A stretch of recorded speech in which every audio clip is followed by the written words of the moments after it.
baby.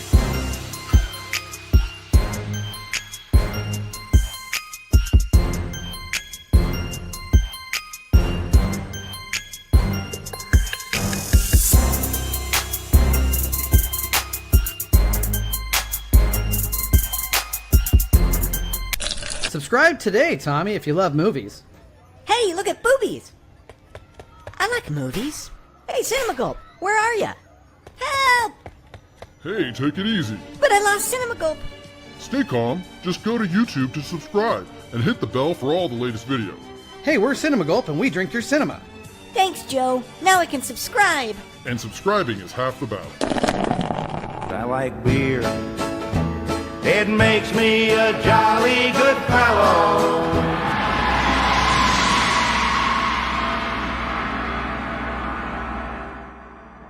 John, my man. It's Jeanette Goldstein. I don't know if you recognize me, but I played Vasquez almost 40 years ago, and I hear that you are having a birthday today, so happy birthday, man. And I also hear that you have an aliens tattoo on your body, on your person, so that means you are an ultra fan. That is awesome. I hope you're going to have an awesome day. And I have been wondering if you've ever been mistaken for a man, because you always were an asshole, Stark. I want you to have a wonderful, wonderful birthday. Only thing left to say is, let's rock!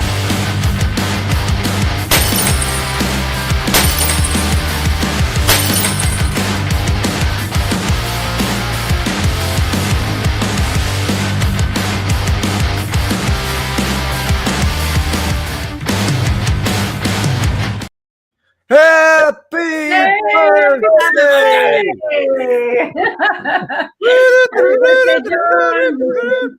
Cheers. Thank you. Thank you very much.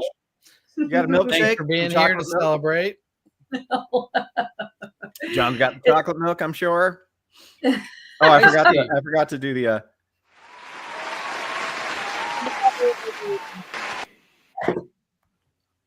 Oh, it's not loading. You son of a bitch. Welcome to Cinema Gulp here on the YouTubes. It's Hump Day Happy Hour. Triple H, if you consider Hump Day one word, which we do. It's been a little bit. It's been a few 3 weeks, I guess. 2 or 3 weeks. I'm not sure. But let's go around the horn. The Ayatollah Flat Coca-Cola. The Curtis Armstrong of all things nose candy. It's Scotty R30.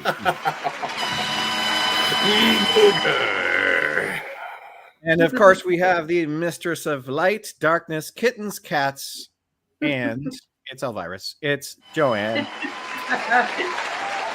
Got my orange creamsicle vodka to drink. What the fuck is going on? Sorry. Okay. I'm rusty. And of course, the birthday boy. He's a birthday man, lady. Yeah, but on I your have a birthday, pin that says "birthday boy" that my family made me wear yesterday. well, that's the thing. When it's your birthday, it goes back to when you were a boy. So therefore, you can say birthday boy. No, once it's you- fine. It's fine. I'm very, very impressed with his birthday suit. Hey, we got a happy birthday, John. Thank you. Yes, Hey, yes. Steve. So today, very fun topic. John and I talked about this. We're going to get to it. We have a couple other house cleaning and fun items to talk about, but going back in time.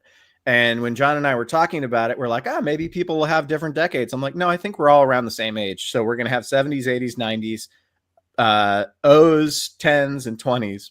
And that's when I realized, like, in 2080, people are going to be like, wow, Ben Jones lived in the 20s? Holy. Yeah, it made me realize that even though I'm in my 40s, this spans 6 decades. Mhm. It's weird. It's weird. Well, I mean, 70s was a smidge. It was just a smidge, Not I don't Right. consider myself a I lived child through of the almost half of 70s. it. Not that I was aware, but I lived through almost half of it. Right. Hey, what's up? Maybe we Booger should 414. Hey, Booger. So, yeah. Oh, and another happy birthday, John. Well, thank you. So on the topic of my birthday, just to share, since we know the decades we're going through, I turned 49 yesterday. I'm on the verge of turning 50 next year. Insane. You sound like a Bridget Jones movie. You don't look a day over 47. I know that's an age-old joke that's not really funny anymore, but it's true. But for my birthday, I got the video that you all saw in the intro there. Hopefully, anybody who's a big fan of this channel is also a big fan of my favorite movie, which is Aliens. And that was Jeanette Goldstein from Aliens, who played Vasquez. She was also in 2 other James Cameron movies. She's in Terminator 2 as the stepmom who stabs the stepdad through the face and through the milk carton. Yep. And then she's in Titanic as the mom who has to sing her children to sleep as the boat sinks. She's also in Avatar as Stephen Lang. But that was just such a wonderful surprise to wake up to, Ben. I've heard of Cameo before. I've heard people talk about it on the radio. I got the gist of what you get out of a cameo, but it was just amazing to receive one in person and have it really be so personal from someone that I've loved and respected for so long. Just what a surprise. And yeah, you'll just have to wait for your birthday because I got some surprises in store for you. Well, enough about Jeanette Goldstein, but no. I was talking to Joanne about this because I was planning it for a while. I initially wanted Michael Biehn, and his name is listed, but then when you click on him, it says he doesn't do Cameo anymore. I think it's because he has a podcast now that's really popular, so he's making shitloads of money on the podcast. So he's like, "Fuck Cameo." Well, I had always cameos. Give me a super chat. I don't think Michael Biehn. I don't think Hicks has the quotes that Vasquez has, though. So it's almost not better. quite. But I always wanted to meet Hicks, Vasquez, and Hudson. The 3 of them. I wanted to meet them. I looked up Hudson, but he was unavailable. Yeah. Well, yeah. I know that, when that time came, I knew that my dream of meeting him was never going to happen. But I have met Michael Biehn already. I have Michael Bihn's autograph. And to be honest, Ben, if you had done a cameo with him, it'd be hilarious to kind of ask him, like, do you remember meeting a kid at Raging Waters and giving him an autograph? Not that he would, but that, it was in pretty sure the 90s. answer would be no. No, it'd be like I was on a lot of substances back then, so probably. I don't know. He was there with his kids, so I don't think so. He seemed like he was playing dad. Hey, Bobak says happy birthday, John. Hey. Thank you, Bobak. Birthday love from Bobak. Thanks, buddy. But now you have made another third of that dream come true. The only thing that was left to be able to still come true was meeting Vasquez, and now you've kind of made that come true, Ben. So, I'm glad that Michael Biehn didn't work out then, because I forgot you already met him. I technically already met him, have his autograph. I guess if I was to, Lance Hendrickson would be another one that, like, if I could really try and complete the whole, thing. James Cameron, clearly, I have not met, but I have a feeling he's not on Cameo. But I have an autograph, and it's technically written to Christine. If anybody, if you guys all know Christine Osako, yeah. The autograph is written to her, but it was supposed to be for me. But the person getting it signed. Yep. It was like a game of telephone. They didn't remember who was supposed to be. I remember this story. Like, I remember. Okay, haven't signed to Christine. So my autograph from James Cameron is written to somebody else, but it is meant for me. Well, James Cameron is from Canada, and so am I, and so we all know each other. You might be able to get it for me. I'll do my best. I can imagine John's face when he is grabbing this picture and he looks at the signature and it says Christine. He's just It says, "Keep the faith, Christine. Keep the faith, James Cameron." And it's written on a paper plate, which is freaking amazing. Wow. Like, he's the biggest, the most money-making, most successful filmmaker in all of all time, basically. He's innovated the industry multiple times in high-tech ways, and my autograph is on a paper plate. Hey, he's probably having barbecue or something, It was a wedding, which is like, why did they have paper plates at a wedding?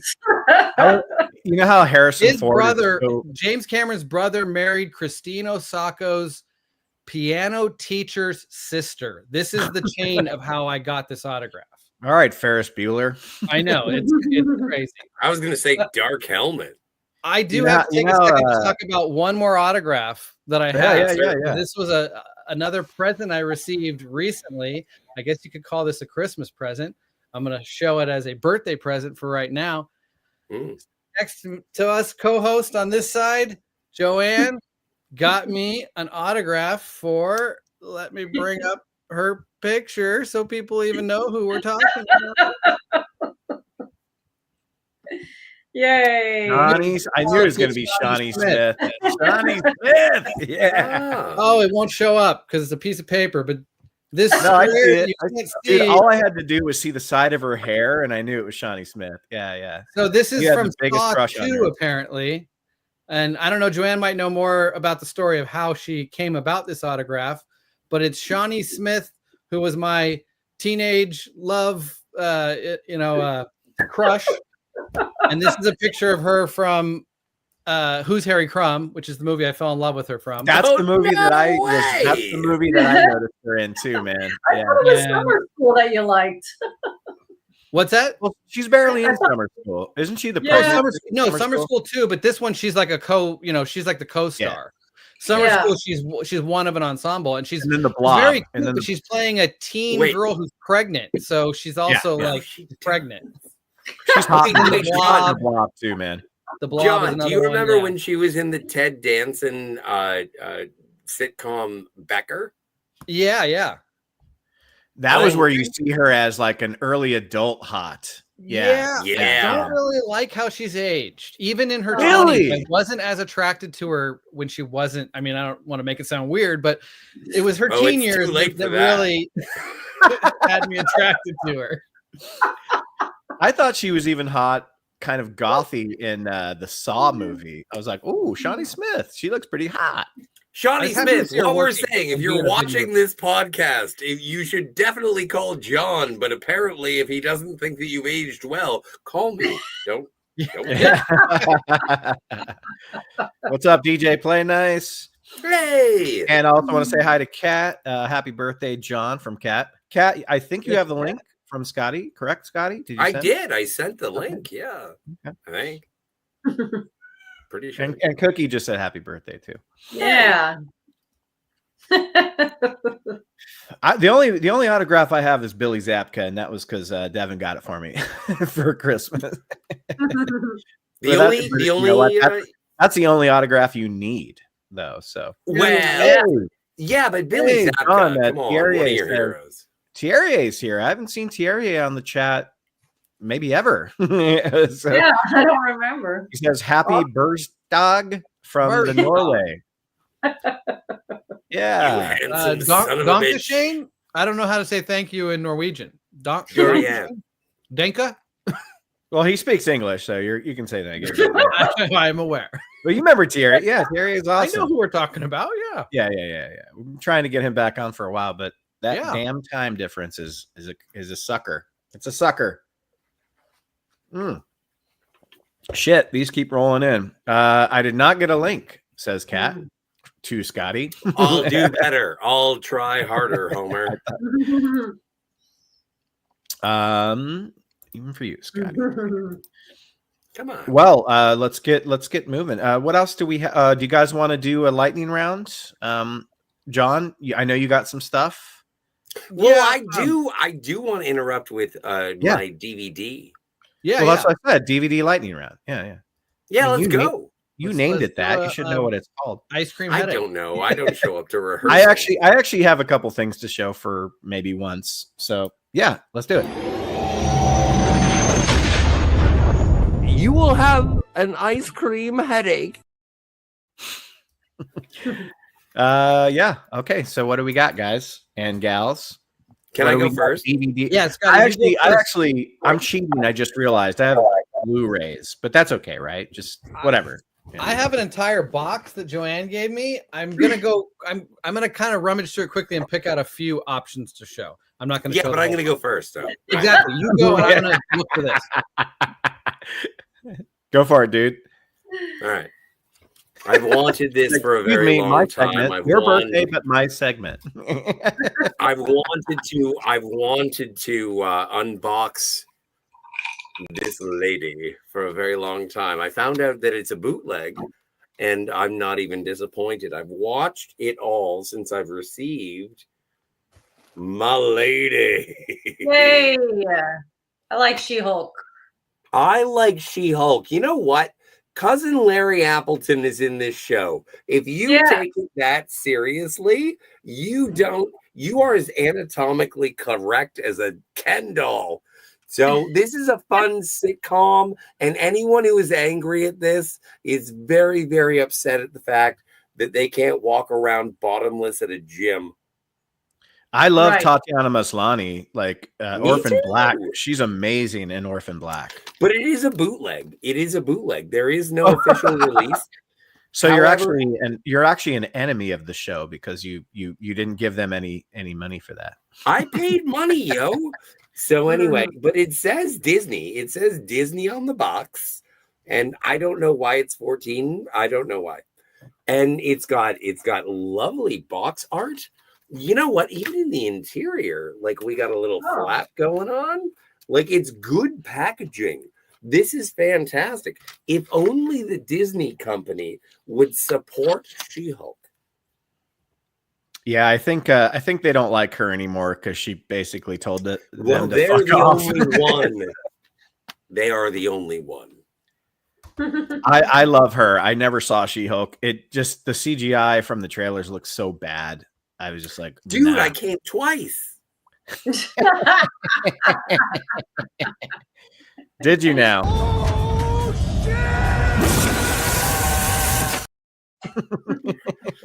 That was Scotty. Now I don't have to be big. Oh, that's all you got. Okay, my bad. That's all you got. Yeah. Well, I came. You know what, John? I only have 2, so if you want, I can just here. Why don't we break it up? I'll do a couple, and then you do yours. Okay. Well, because of the show we're doing soon, I did get the Blu-ray 4-pack of all 4 Lethal Weapon movies. And I finally, because I have to have my favorite movie of every year, like John, except I don't go as far back as he does. I got Strange Darling on Blu-ray finally when it came out. Good. And I've watched it already, and it's just as good. Even though now that you know what happens, it's still so good. You know, it's not like one of those movies that like, you know, it's like, oh, well, now that I know like how the whole thing works out, it's not going to be as good. It's still rewatchable. So anyway, John, I'm done. That was it.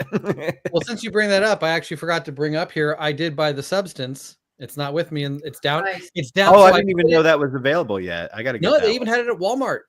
I was able to buy Substance at Walmart, and I've put it on my shelf as my best picture for last year in place of Strange Darling, but I haven't really actually watched either of them a second time and watched them back to back, which is what I really should do to make that decision. I've just leaned into the fact that The Substance stuck with me more and has had its own kind of acclaim more so than Strange Darlings. That's not the way I like to make my decision. So I do feel like I need to really rewatch them both and make that decision. Yeah, because I think you did end up with Strange Darling. Strange Darlings is a better made movie. I have lots of problems with The Substance, but it hasn't really left my head, and Strange Darlings has a little bit. Okay, so when I watch Strange Darling again, I'm like, okay, the best thing about this movie, rewatching it, is going to be watching it with someone else who hasn't seen it and seeing if you can shut the fuck up while they're watching it. Oh, wait, dude, watch. You know, it's one of those movies where you want someone else to see it so bad so they can judge you for how great your movie taste is, you know? Yeah. I have no problem keeping quiet in those moments, but yeah. I have a rough time. If I'm drinking, I have a rough time. I'll give the whole fucking thing away. Okay. I'll do this quick because there's a bunch of movies here. I probably shouldn't even waste time on all of it, but one that would be fun to point out. All of it. Mi Proyecto Centrifico. Oh, never mind. I take it back. Anybody know Spanish? I thought you were going to say Inurito. This is my science project. Yeah. Oh. It is not available in America. For our upcoming video, you guys will not be able to stream it. So I purchased an Italian version of it, which It's in English though, plays. right? When I first put it in, it was playing in Italian, but it does have an option to switch it to English, so I'm good. And I made my own cover that I can put on here so I don't have to read Spanish when I'm looking for it. It would be so much cooler if you'd be like, and there is no option to transfer it to. No, I would have been bummed because I was trying to figure that out before purchasing it. I'm like, I hope I'm not I stuck. had to learn Italian. Hey, real quickly, John, I want to welcome Kat. Oh, hey, Kat. Hey. Glad you have could you make, here. yeah, glad you can make it, Kat. We're gonna have a good Kat. conversation, and you're Johnny it's Smith. right up your alley. So yeah, There's one Go ahead. proviso. You Yes. have to wish somebody a happy birthday. I was yelled at. well, she did in the chat. And it's the first thing I said when I came on. I said, happy birthday. We got that covered. Okay, so here are the movies that Joanne sent me, which I think one of her friend was parting with. I'm going to start with a couple that one that I haven't heard of, but I'm wondering if anyone else has and if it's good, because it's a Lamberto Bava, which isn't that the director of Black Sunday? That's Mario Or is it- Bava. Oh, okay. I think this is his son or something. I think he has a son that makes movies. Maybe. Or maybe it's just another Italian director with the same last name. Delirium. Well, I know I don't know. Argento I got has like a excited son or a because of the daughter or Bava thing. I thought, oh, that might be pretty cool. Might But be. I don't know much about Well, it. it sounds rad. Humanoids from the Deep, which is a Roger Corman movie. I've seen it. It's actually got some really fun special effects. It's an Like, you're early married. James You have to Horner chill. film scored by James Horner. Oh, really? Still- Holy shit! Yeah, Killer Clowns. Add to the Yeah. collection. Never had that. A lot of fun horror campy movies is what I got out of this. Yeah, this, no, it sounds like John, you're try to having keep them close to your chest so we could see them better. Yeah, I'm trying to keep them in view. Yeah, there you go. Wishmaster double feature, and if I remember correctly, I actually thought the first Wishmaster was pretty entertaining for being a forgettable 90s, like late 90s horror. There is nothing good, and not that this is good, but like it was fun. Yeah, aside from Scream, there is not. Yeah, the Scream stuff. All right, we got a double Scream feature. Sucks. Double feature right here. Trick or Treat and Trick or Treat. Yeah, one's Trick or and one's Trick R, right? Yeah, exactly. Yeah. Which we watched this at the Halloween watch this year. Over at Owen's house, we watched this. It's Nice. pretty lame, but still it's fun to have in the collection now. You were right. Lamberto Bava Carrier is the son says of Mario every Bava. other Italian is named Bava. or There you go. He's right. Lamberto Bava is the son of Mario Bava. That's what I thought I had heard. So still interested to check it out. Yeah. This is probably the best movie I got. That was sent to me by Joanne's that collection recently. here, which I didn't have. Yeah. Nice. For some reason, just never had The Descent. I don't know why. I mean, I do like Maybe it. we may be hearing The Descent again at some point this evening. Oh, there you go. Nice. The Craft, more of Yeah. that 90s Scream-esque horror movie fun. Feruza I Balk didn't really. The jam. Craft, for some reason, The Craft didn't do it for him. I don't know what it was. It just, It didn't do it for me that much either. I don't own it until now, but I'm happy to add these. Like this is Yeah. for example, Strangers. I'm not a huge fan of this. Oh, I other- love The other Stranger. collection. There's so many movies in my collection that I purposely want to own that I know I'll never ever even pull the disc out and watch. I'm okay Like The with Notebook. adding things like that. Battle Royale. I know I've watched this once. I know people like You Quentin son of a Tarantino. bitch! Wait, That's a good one, man. wait! I got to do something for you. Oh, there you go. Yeah, I watched it. It didn't really. It's all right. Well, There- I'm sorry, it's there- one of my there- favorite movies of the two- 2000s. There's two shows on streaming that are better that are taken Wow. from it. Alice in Borderland is one of them, and I think the other one's called Squid Game. I guess I got the two I of don't the Tomb like Raider movies, octopuses. Nice. whatever that is.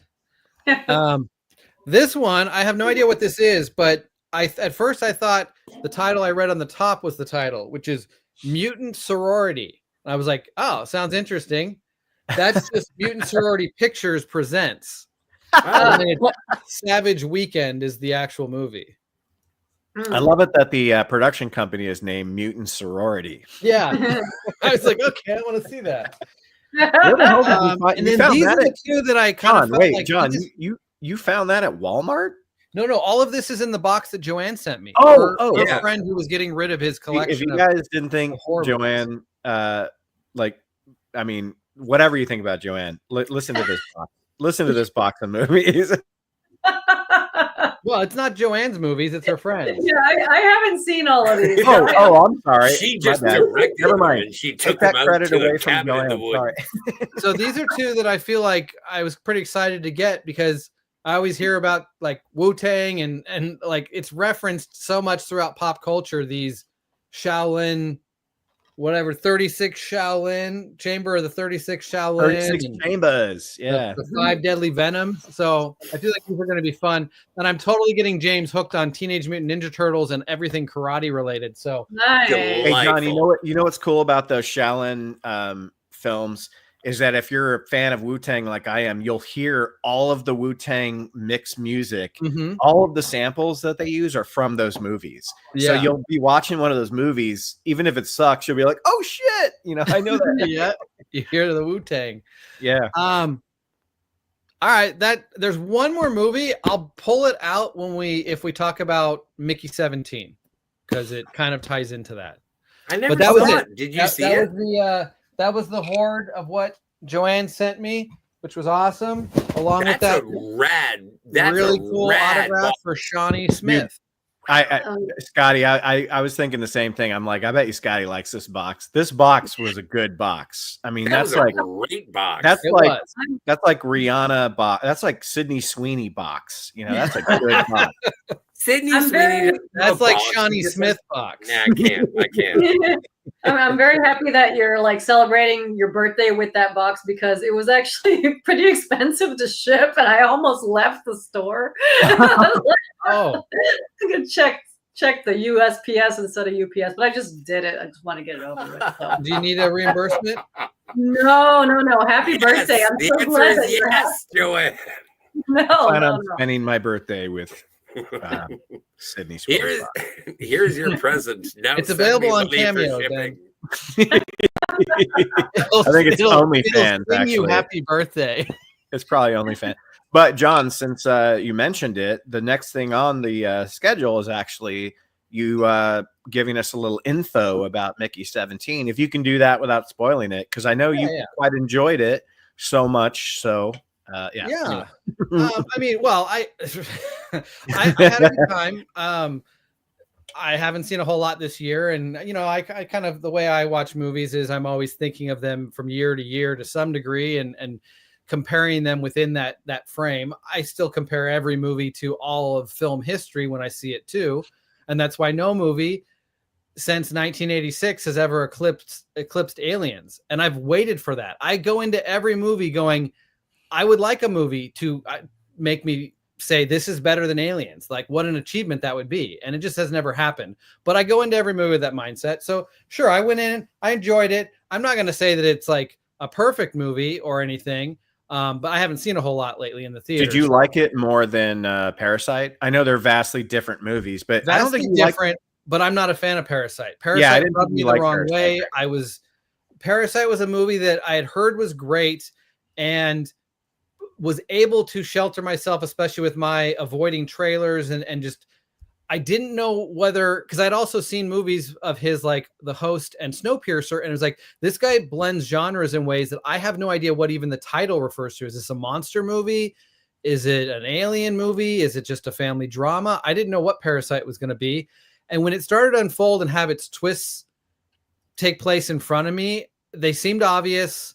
They seemed forced. They seemed stupid. And when the movie didn't actually go in any kind of like supernatural or like anything of that at all, I kind of was upset by the end. I was like, oh, I was expecting there to be more than just this class struggle drama. And honestly, I hated the motivations of so many characters in that movie. I know you're kind of supposed to, they're not people you're necessarily rooting for. No, not at all. On both sides. But when that happens in a movie, when I'm really against how these people operate, it starts to rub me the wrong way. Yeah, and I like Parasite. I like Parasite quite a bit, but I didn't. I do mean to interrupt, but John, the thing is that I like every Bong Joon-ho movie more than I like Cloverfield. Okay. And I've never seen a Bong Joon-ho movie. Okay. I still think Snowpiercer is my favorite of his. Oh, I saw Snowpiercer, and I thought that was bitchin'. I would agree. It made me want to eat processed bugs. I did really like Parasite. I like that one. Snowpiercer. Did anybody here see Mickey 17? Kat, did you get a chance? I figured Kat's seen it. Yeah. Yeah. So you guys talk about it right now. Yeah. I thought it was more in the vein of Snowpiercer, but not as serious. Snowpiercer takes itself serious, but still has its kind of quirky, weird side. It's kind of like spending time with the kindergarten teacher in Snowpiercer. The movie's more in like the world that scene takes place in.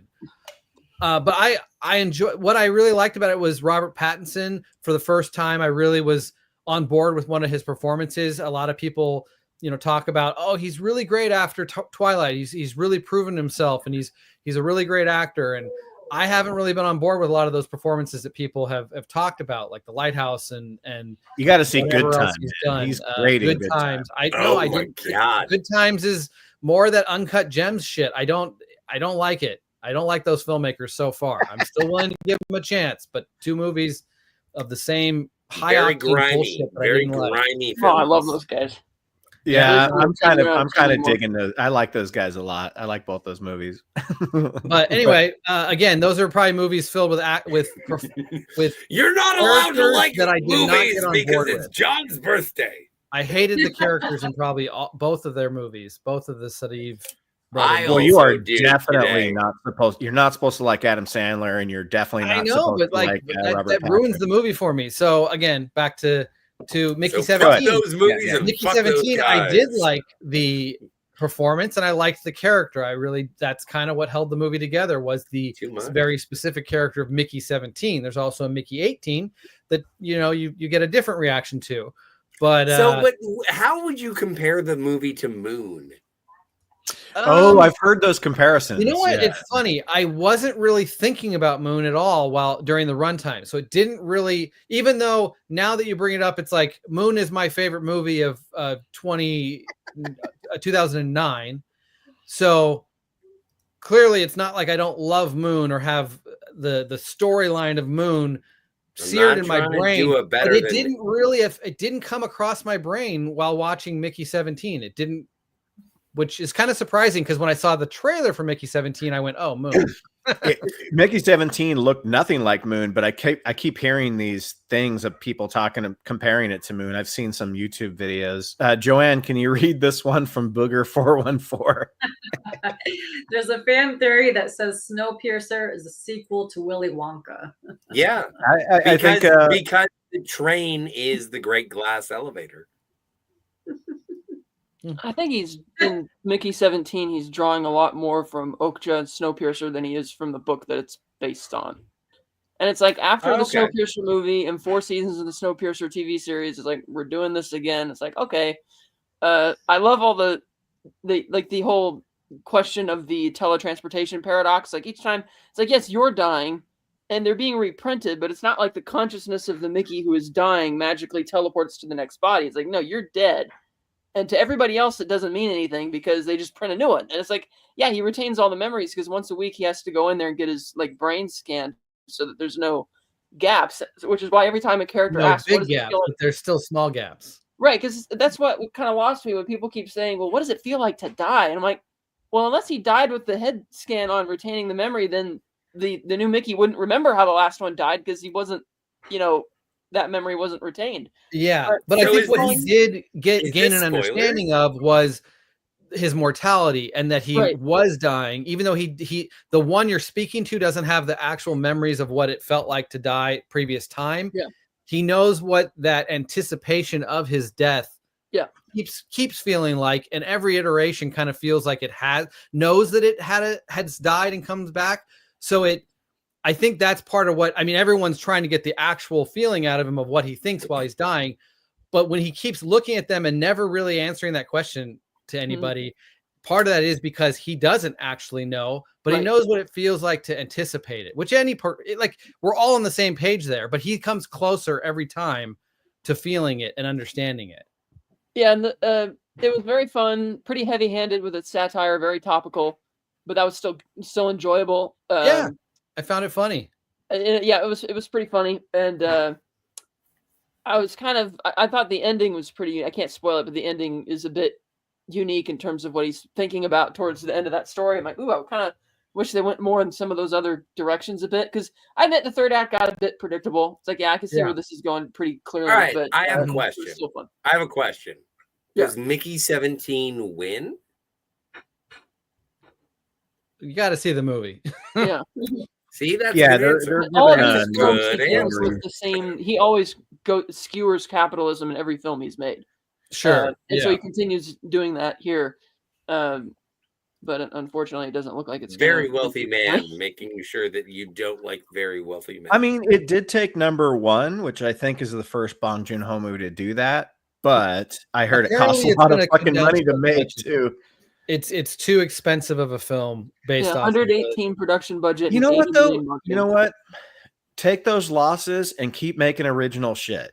Yeah. You know, like I know it sucks, but it's just a bad month. It's not necessarily that people didn't want to go see it. It's just like this is one of those months where it's like the seasons are shifting and people just aren't going to the movies in March. You know, it is weird. I mean, I feel like they were trying to position this to be a bit of a moneymaker and be like a sci-fi.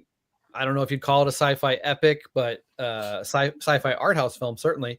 It looks like a comedy from the trailer. Yeah, no, it is. It's got all kinds of tone. It's all over the place. But this March is weird. Like the last few Marches, they've made sure that there's a bunch of blockbusters, and it was like almost too stacked in March to where films like Dungeons and Dragons a couple years ago was just forgotten about because it came out right after a bunch of other big hits like Scream.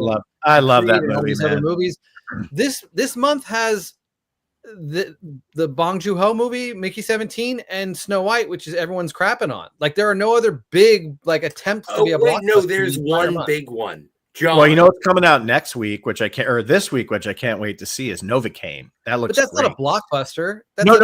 I'm sorry. Yeah, you're talking about big movie. Plus, there was already a movie. Blockbusters, and it used to have it. Last year had Dune 2. You know, like where are those films this March? That's right. Summer basically starts in March. Last March had Dune 2 and something else. Yeah. Some other big movies. movies. Tell you guys about a really great movie that's coming out on March 14th.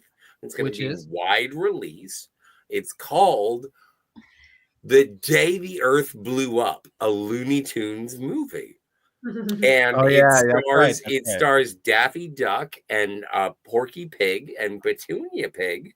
And apparently, early reviews are giving it 92% on Rotten Tomatoes. So I'm going to wait to find out when the latest show is. And then I'm going to smoke a pound of marijuana. And I'm going to come back at the end of that viewing, and I'm going to tell you how good it is. Well, I actually looked it up, and a lot of the movies coming out this year are the ones that were supposed to come out late 23, early 24. Yeah, it's all the writer strike movies, and the actors strike movies. So they're just taking all of those Golden movies, and they're dumping all of those on the calendar this year, which is why we don't have like a big, like you mentioned, the Looney Tunes thing. There's been zero marketing for that. The only reason I know about it is because I read the trades, but I haven't seen any promotional shit for it. Would it actually be considered a kids movie? Like it's a PG rated? I don't know. I think it is. Normally I'm on board with that with James, right now trying to get James to the theater. But it's a Looney Tunes movie, so I expect it to be PG. Oh yeah, PG but I haven't heard it marketed, which is surprising. It's like, how do they expect to make some money? Oh man. But that's the thing is that they have not marketed this movie at all. I am looking forward to it. I am going to go see it and make sure that I do not get arrested. Why would you get arrested? You know what? Don't ask him that. Keep talking about Mickey 17. There we go. What about the clone movie? Well, okay, that does bring up the topic. But I think we should move on to the main topic. But the last thing I'll say is, I really like Mickey 17 being the dual performance that you get by Robert Pattinson. Really stood out.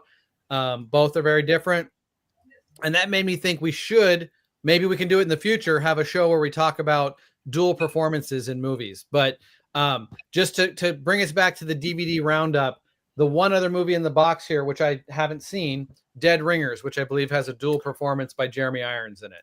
I've never seen that, and I want to. I'll be checking that out as well. That was also in Joanne's. That was in Joanne's box.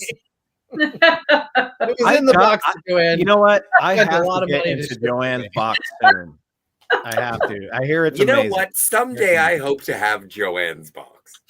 It's a lot. Quiet. It's expensive. There's a lot in the box. What's in the box? Oh, you know what? I have one last before we move on to the main topic. I have one last thing. Yes. It's a I'm going to need a cigarette before we do DVD. this. Since it's my birthday and we're talking about me, yes, sir, to some degree. Yes. I looked up what movie was released the week I was born, and I guess the biggest named release of that week is, Scotty, you'll appreciate this because it stars our very own original James Bond, Sean Connery. Robin. Is it Zardoz? Oh, this side. Robin and Marion. Nice. Dude. Sorry, this is a dual DVD that has First Night as well, but Robin and Marion. I love that movie so much. It was released in the week I was born. I believe it came out on March 12th. So do you want me to show you? I'll show you. March 12th of 1976. That's awesome. Very cool. Oh, he's going to get something. You know what? Before we get to the main topic, I just want to quickly. I want to ask I don't know. Well, now Kat's gone, I think. But no, I'm right here. Has anyone watched Daredevil aside from me? No. On Disney Plus. Hey, nice. I'm catching up on season 3 right now. Okay. Well, I'm almost there. Yeah, you are. Yeah, you're almost there. Yeah. I'm enjoying the hell out of I only got Disney Plus so I could watch this show, and as soon as it's over, I'm going to get rid of it.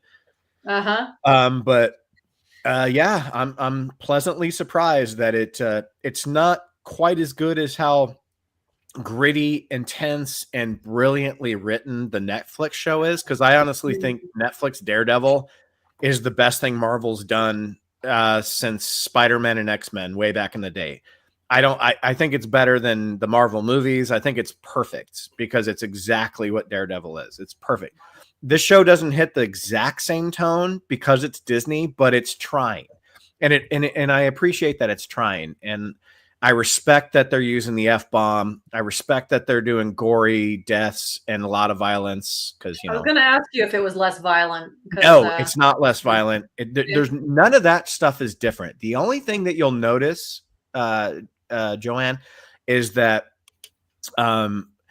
they use a little bit more CGI when it comes to the fights. Because as you know, now that you've been watching it, season 1, that hallway brawl is amazing, right? Where everyone's just getting tired and it's so amazing. You don't get that quite as much in the Disney Plus one because it's kind of CGI stuff. There's some practical fights and stuff, but a lot of it is more. But on the flip side of that, what makes it good is that they're actually treating Daredevil like Daredevil, where he has his bow staff thing that shoots out and he can kind of swing from rooftop to rooftop. You didn't really get that in the Netflix show. They introduced it. They introduced it. Yeah, but he does it more in this. Yeah. But at the sacrifice of it being more like CGI stuff, where it almost seems like Spider-Man, But I'm still liking it.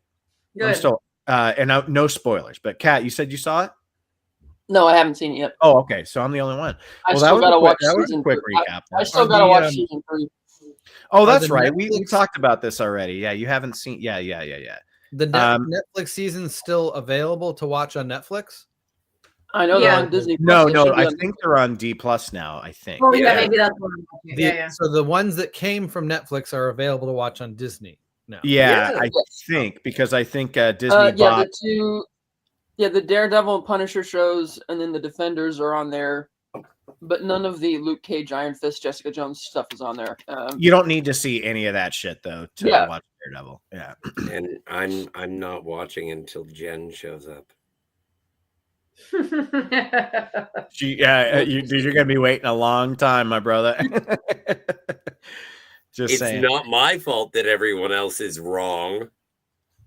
Anyway, let's move on, you guys. John, you ready to talk about main topics, man? Sure. Because I'll tell you right now, I went through the 70s, 80s, 90s, 2000s, 2010s, and 2020s, and we ain't found shit. I really got to raise the volume. I really got to raise the volume. Maybe from the 2000s on, but the 70s, 80s, and 90s are filled with jets. You know what, I meant to say like in 2020s we ain't found shit. No, but 2020s is life. Well, and also wait, John, I do want to sort of say that when I chose my 80s movie, I made decisions, but I knew what your 80s movie was going to be. Of course. Yeah. So I was John, like, well, you can't choose Aliens. You can. There's no problem. Of course you can, dude. The reality is there should be 5 people saying Aliens is their favorite movie of the 80s. Oh, you know what? I've known John forever, and we've been doing this show for almost 10 years. And there's times where I'm like, you know what? I want to be different than John, but I can't because I feel the exact same way as him. So we'll bite the bullet and do the exact same thing. It's fine. It's fine. That's the thing. That's why I feel so ashamed of myself, is because he's like, John, you're absolutely right.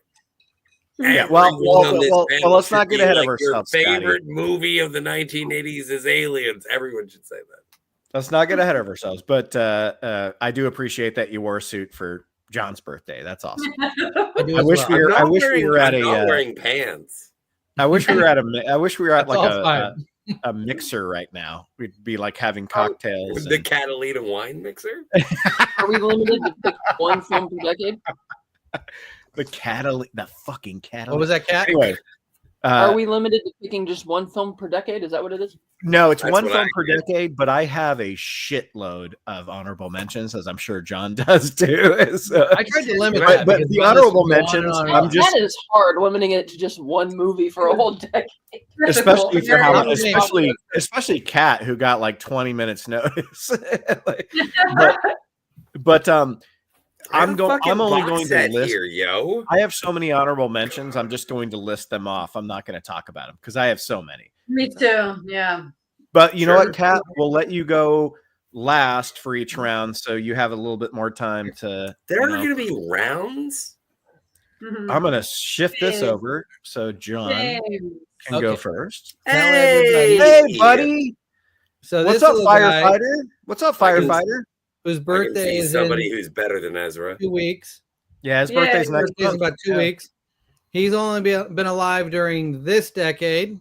What's your favorite movie you've ever seen? Favorite movie? Training Day. Say it to everybody. Come on, James, you got this. 007. You want to say it? Showgirls. Okay. He doesn't want to play. Love you, James. Tell everybody.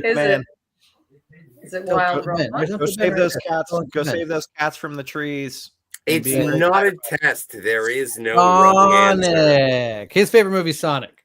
Oh, okay. I thought maybe. I think it's Sonic. That's a good one. I love Sonic 3. Yay. That's a good one.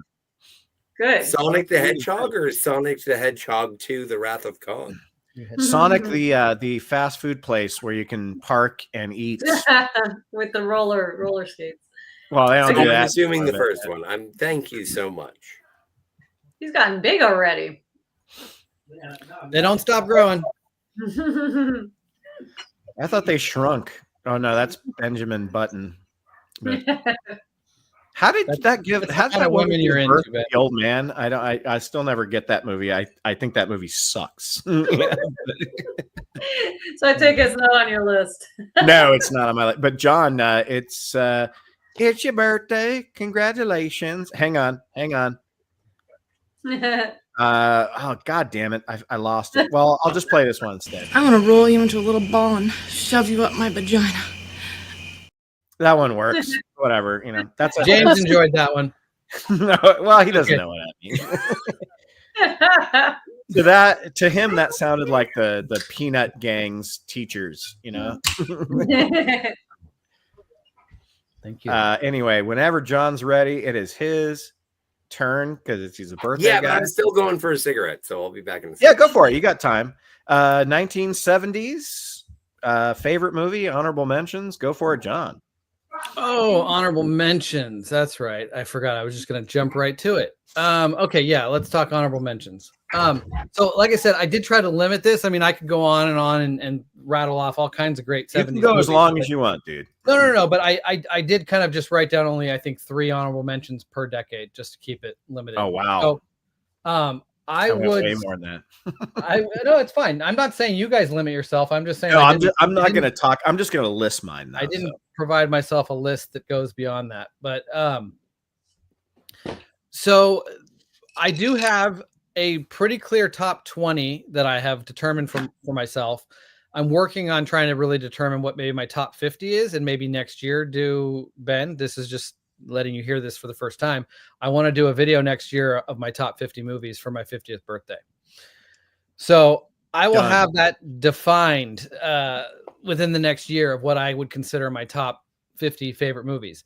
But because I already have that list going, it kind of makes it easy to just see where things land on that list and what decade they're from. So I will give you my number 1 of the 70s in just a second. But other movies that fall on in my top 20 that are from the 70s are The Godfather, Jaws, The Godfather Part 2, and sorry, I'm going with 4 instead of 3 because I wanted to put both Godfathers in there, and then Alien. Those would be the honorable mentions, and all of those fit within my top 20 still. But the one film from the 70s that is ahead of all of those in my personal rankings, and at number 5 on my personal top 10, is Monty Python and the Holy Grail. Of course it is. The greatest comedy ever made. Yeah. It's a good one. And the first, well, I won't say that. You've all heard it before. So Monty Python, I just love their style of comedy. Even though it's got so much absurdity, which is I like absurd comedy, and they have a big hand in that. They're still very intelligent and witty while doing it. It's not just absurd to be weird. And there's probably a lot of comedy that goes that direction that I don't end up liking, where people will be like, "But you like Monty Python, why don't you like this?" So it's sometimes a fine line, but they inject such intelligence into their absurdity that it's such a special brand of humor.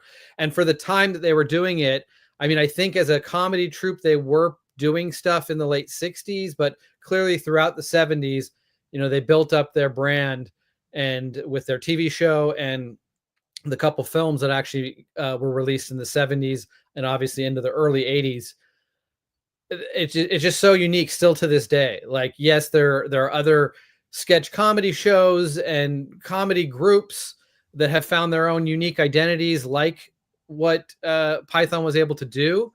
And I don't know that I would say they're the first. Like, I don't have all this knowledge of who maybe what their inspirations were and things like that, and what other sketch comedy groups or comedy troupes were working. But like the way that they played every role and would play men and women, and it didn't matter. And like the voices they could do, it didn't matter which of the troupe had to excel in a sketch. I mean, I know that's more talking about the show, not necessarily the movie, but it all translates right into this movie as well. It's just like they all could step up at any moment and just be the funniest person in the sketch.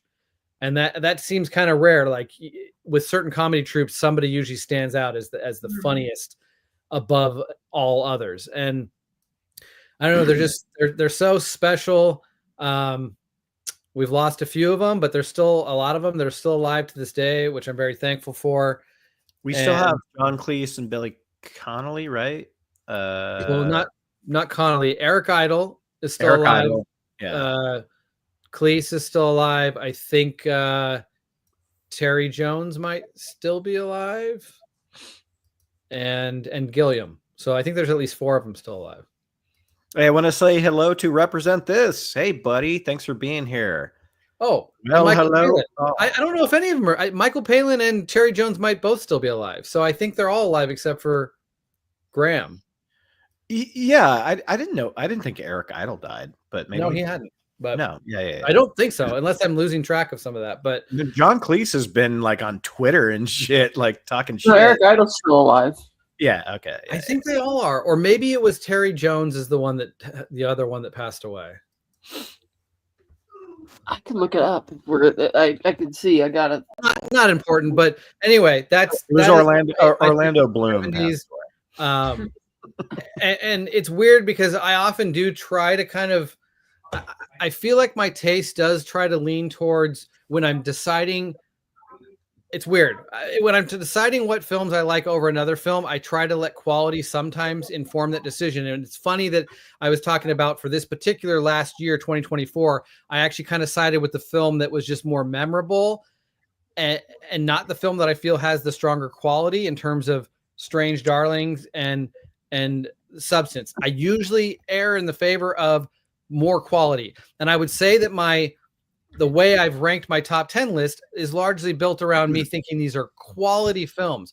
And I can kind of admit that Monty Python and the Holy Grail is not of the level of a James Cameron quality film, of a Spielberg quality film, of Francis Ford Coppola's quality of filmmaking. Well, it doesn't have to be because it doesn't have to because it's best. Comedy. It's your favorite. No, I know. But like I did want to point out, like, it's kind of a weird choice when especially I'm calling out films like Alien, Jaws, and The Godfather are the runners up because those are quality films with each one directed by one of my favorite filmmakers. And now I think Terry Gilliam is one of my favorites as well. But it's just, I do want to kind of point out that, like, typically I like films to feel like they're this perfect cinematic endeavor, the ones that are in my top 10 to some degree. This is one that I can admit to has its rough edges, is low budget filmmaking at times, but is still just so special and unique. It deserves to take the mantle above things like Jaws and The Godfather. Yeah. No, for me personally. No, it makes perfect sense, and I actually don't think it makes no sense I think whatsoever. I think Holy Grail is a really well directed movie. It's so fucking. Oh, I do. I agree with all that. I'm just you could probably see what I'm saying about the quality of films like Godfather and Jaws put against the quality of the filmmaking techniques implemented, and just even the look of the film. It's a grainy, like messy. It doesn't have great cinematography. Like, there's all kinds of aspects I could point out that aren't as top notch as other films, but I still hold it in higher regard. I don't understand why you are sitting so very fiercely on top of a fence to say that your favorites, which, you know what, in my opinion, my favorites can be changed from one day to the next. I know we know that. Yeah. You're saying it's like, if I don't decide that this is the best ever, that I think that's comedy ever. And John knows I changed my mind a lot on my favorite like three. They fluctuate, so I get it. Say it again tomorrow. If it's different, who cares? No, you're right. Well, and as right now, things and reevaluate, I sometimes feel that way, but that's why I feel so confident about some of what I've determined as a top 20. Because no matter how often I rewatch those films and try to compare and think, should something else force its way in here or shift this one up or down the list, it doesn't really happen. Because I have my reasoning for putting them where they are, and usually it does that. Just because I rewatch it at another time in life, that doesn't really change it. Well, right. But I've been trying to recycle, like, and I don't mean that in the reduce reuse way. I mean, like, I've been trying to figure out. I have rote automatic answers. What are your favorite movies?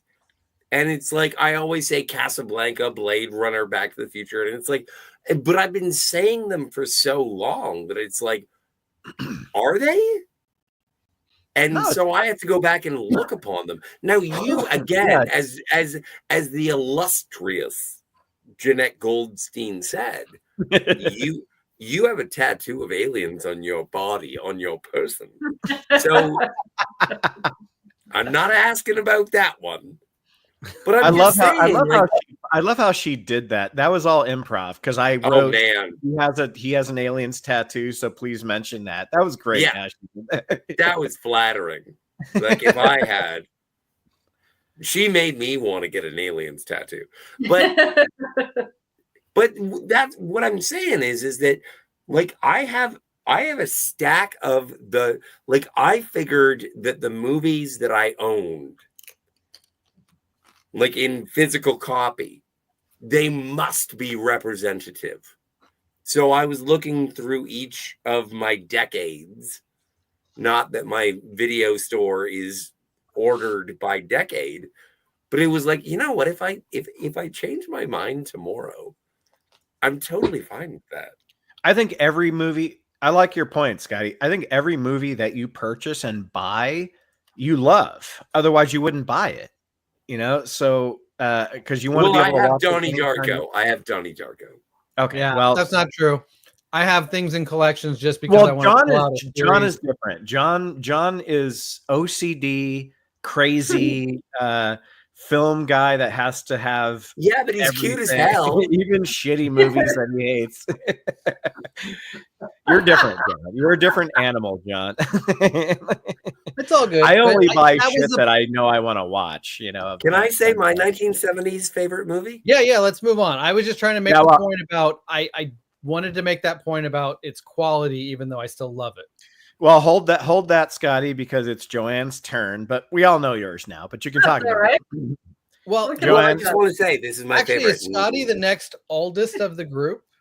Oh, how Should does we this maybe just go in no, order of I'm our older ages? I'm older than Scotty Oh, really? by a couple months. Oh. Yeah. It was Well, a anyway, tie, I like Scotty. Superman. It was a tie. I thought I you like were more mature Superman. than you are. good? Well, if we're going by oldest, we got to do this because we all know Joanne is the youngest. Yeah, let's go by cutest. Then Joanne can go first. Joanne, that was a joke, but you ready for your All right, 70? yeah. All Yeah, right, just go just for it. real quick though, I'm glad that John that you brought that up because when I was doing this, it was very difficult because sometimes I was thinking, okay, some of these I'm putting on is because I think they're really well made movies and like just very intelligent and good quality, and then there's some others that I didn't put on where I think they're probably like the best movies of all time or of the decade, but I didn't put them on because they're not the ones that I enjoy watching. You don't find yourself rewatching them. Yeah. Yeah. So, So and hopefully this isn't a spoiler for later in the show, Joanne, but I would say a perfect example of a movie I know you love and would consider to be in your top echelon of movies, but fits a description of what I just gave of like, you could say the quality is not on par with a masterpiece, Office Space. Like Exactly. The Office Space is one of the greatest comedies for its day, but its quality of filmmaking is, not low budget, but like a mid-range comedy of the early 2000s. It's not like it's like blowing anyone's minds in its filmmaking techniques. No, right. but right. because it's your favorites, you can just describe why it's your favorite. Like why Yeah, exactly. That one's I'll get to why that one's one of my favorites. But yeah, in the 70s. Spoilers. Huh? I knew it was a spoiler, but that's all right. No. I don't think it wins the decade though, and I didn't give up what I think might have. So go on, move on. Sorry. Good. No, but the other thing is like this little project here is turning into a bigger project for me because I was looking, for example, in the 70s, and I'm like, oh man, all these movies seem so interesting that I want to see. Like some of them I've heard of, some of them I haven't seen yet. But and I ended up putting 3 for the 70s. So these are the ones that I enjoyed the most. And disclaimer is that I still have to see a lot of 70s movies. But Jaws, Rocky, and One Flew Over the Cuckoo's Nest. Those are my 3. Yeah. All Which different kinds of coincidentally movies. was the #1 movie at the box office the week of my birthday. It had been released late in 75. One Flew Over the Cuckoo's Nest had been released late in 75 and had to gain momentum to become to gain the #1 spot at the box office. But the week of my birthday, One Flew Over the Cuckoo's Nest was the #1 movie at the box office. Nice. Well, that's also because of the advertising nature of the Academy Awards. Yeah, I think it's during that period where it was getting love from Academy as well. So, But still, I've never seen it, but I love it. You've never seen One Flew Over the Cuckoo Nest? Really? No. You gotta see it. You're Put it on joking. your list. No, dude, I own the DVD. Never seen it. Stop the podcast now and make him watch. I will leave right now, watch it on double speed, and I'll be back in 15 minutes. Then we'll just show it right now instead of the rest of the show. Just Exactly. Crazy person.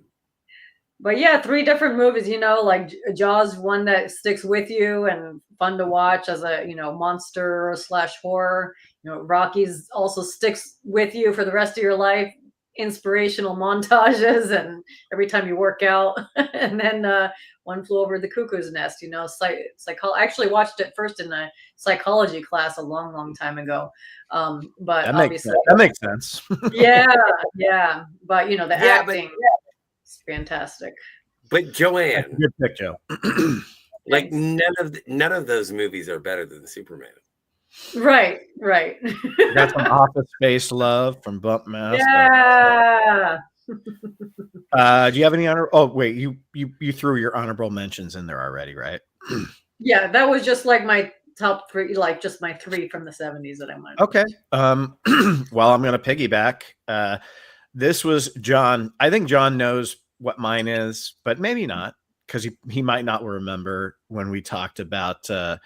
We did a little tribute episode for our 2-year anniversary on Cinema Gulp to this director who passed away. So it's Jaws, One Flew Over the Cuckoo's Nest. Milos Forman's one of my favorite directors. One Flew Over the Cuckoo's Nest for me is number 1. I don't know if John remembers this, but I always thought his movies spoke to me in interesting ways. I always thought from Amadeus to even like Man on the Moon, which I think was his last movie.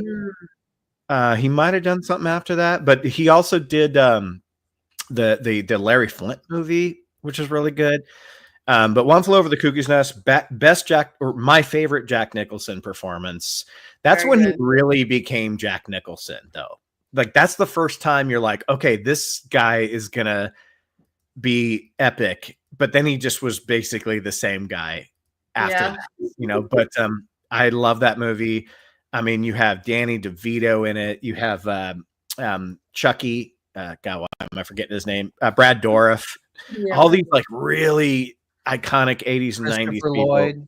Christopher Lloyd. I love the ending of that movie as well. Nurse Ratched was such a great character. They made a fucking show on her, and it only lasted 1 season, but I thought it was really stylized and interesting. I think it was Sarah Paulson that played her. Nurse Ratched. Yeah, Sarah Paulson's great though. And I think One Flew Over the Cuckoo's Nest won Best Picture, Best Director, Best Actor, Best Actress, and Best Screenplay. It did what Silence of the Lambs did. The same thing that one did. Yeah. It's happened maybe 3 times, and that's it. Nurse Ratched is such an amazing character who starts out as like, oh shit, she's got her hands full. And then you're like, oh no, she's the villain. She's an awful person. And the show really expands on that. I love that movie so much. I've gone through everything I've ever seen in the 70s and just nothing tops it. I love the scripts. I love the acting. I love the direction from Milos Forman. I did that first, but I'm just going to list my honorable mentions. Jaws was definitely second. A Clockwork Orange, Alien, Blazing Saddles, Chinatown, which I love so much, and Dog Day Afternoon. Dog Day Afternoon is one of the best edited movies ever made, in my opinion. That is one of the most supportive films about the LGBTQ community that I've ever seen. Ben, listen to when I looked up what movie won the box office for the weekend I was born, the list of I had to look up the entire year, and here is the order of number 1 movies. This isn't each week because a couple of them run for more than 1 week that they're number 1. Like One Flew Over the Cuckoo's Nest was like 6 weeks or something. But the first weekend, Dog Day Afternoon, Then there's a movie called The Adventures of the Wilderness Family I've never heard of. That's the only one I've never heard of. But listen to this. Dog Day Afternoon, Wilderness Family, then Dog Day Afternoon again. The Sunshine Boys, One Flew Over Cuckoo's Nest for like 6 weeks, then Taxi Driver, then One Flew Over the Cuckoo's Nest again for 2 weeks, then All the President's Men for 3 weeks. Wow. That's what was number one for like the first 4 months of 1976. Like, do you see what people were watching back then? They weren't watching Ant-Man. No. Dog Day Afternoon, One Flew Over the Cuckoo's Nest, Taxi Driver, and All the President's Men. I mean, those are all like Best Picture winners. They aren't all, but like they all seem like they did. But I don't think that that's a fair comparison, considering the nature of media consumption. No, it's not. It's not. But we don't need to get it anyway. Scotty, it is your turn, sir.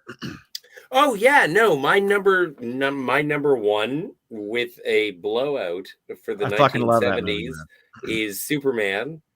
This made me feel things, and it has never failed me when I watch it again and again and again. I wanted to have Star Wars up here, but unfortunately, Superman is better than Star Wars. Sorry, nerds. I agree. I agree with that. But if I were to go to cinema of the 70s, it's tough. It's tough. I think that like when was, dude, you know how much I love The French Connection 2? Mm-hmm. Like, there are things that you were shown in the 70s with mainstream actors that you would never fucking get away with today. And so, and I'm not saying that in terms of, oh, they couldn't play that today. It's like, no. Your hero is hooked on heroin at the beginning of the movie. Like, this is the kind of stuff, and it's like, okay, I guess this is our protagonist. Like The Exorcist for the 1970s. If I have ever seen, I've never seen The Exorcist. I'm afraid of The Exorcist. I don't blame you there. It's probably the best movie of the 90s. I know Joanne is not going to see that movie. I've seen, but like there are so many things that have been shown to people during the 1970s that would never fly in the 80s, the 90s. Like, and Tarantino tried to do it in the 90s. Like, there are things that, oh my stars. So no, when I look to the 70s, I was born in 1978. I have a very rose-colored tint to the decade of my birth. And so it's like Superman, Star Wars. It was fun then, wasn't it? Wasn't it? Superman was like, when I was a kid, I mean, obviously I was 0 when it came out, but when I grew up and became 5, 6, 7, that first movie, well, even the second movie too, it was like everything to me as a kid. And I think it was for a lot of kids, you know. But like, that is a bad outfit. Excuse me. No, I don't know. There's something about Superman that is, I don't know. It is of its time, but it also makes it timeless. It makes it wholesome. Whereas maybe that, I don't know. I like the feeling when I watch Superman. I can watch Superman on a loop for months. But when I watch Star Wars now, I'm like, yeah, I get it. You blow up the ball.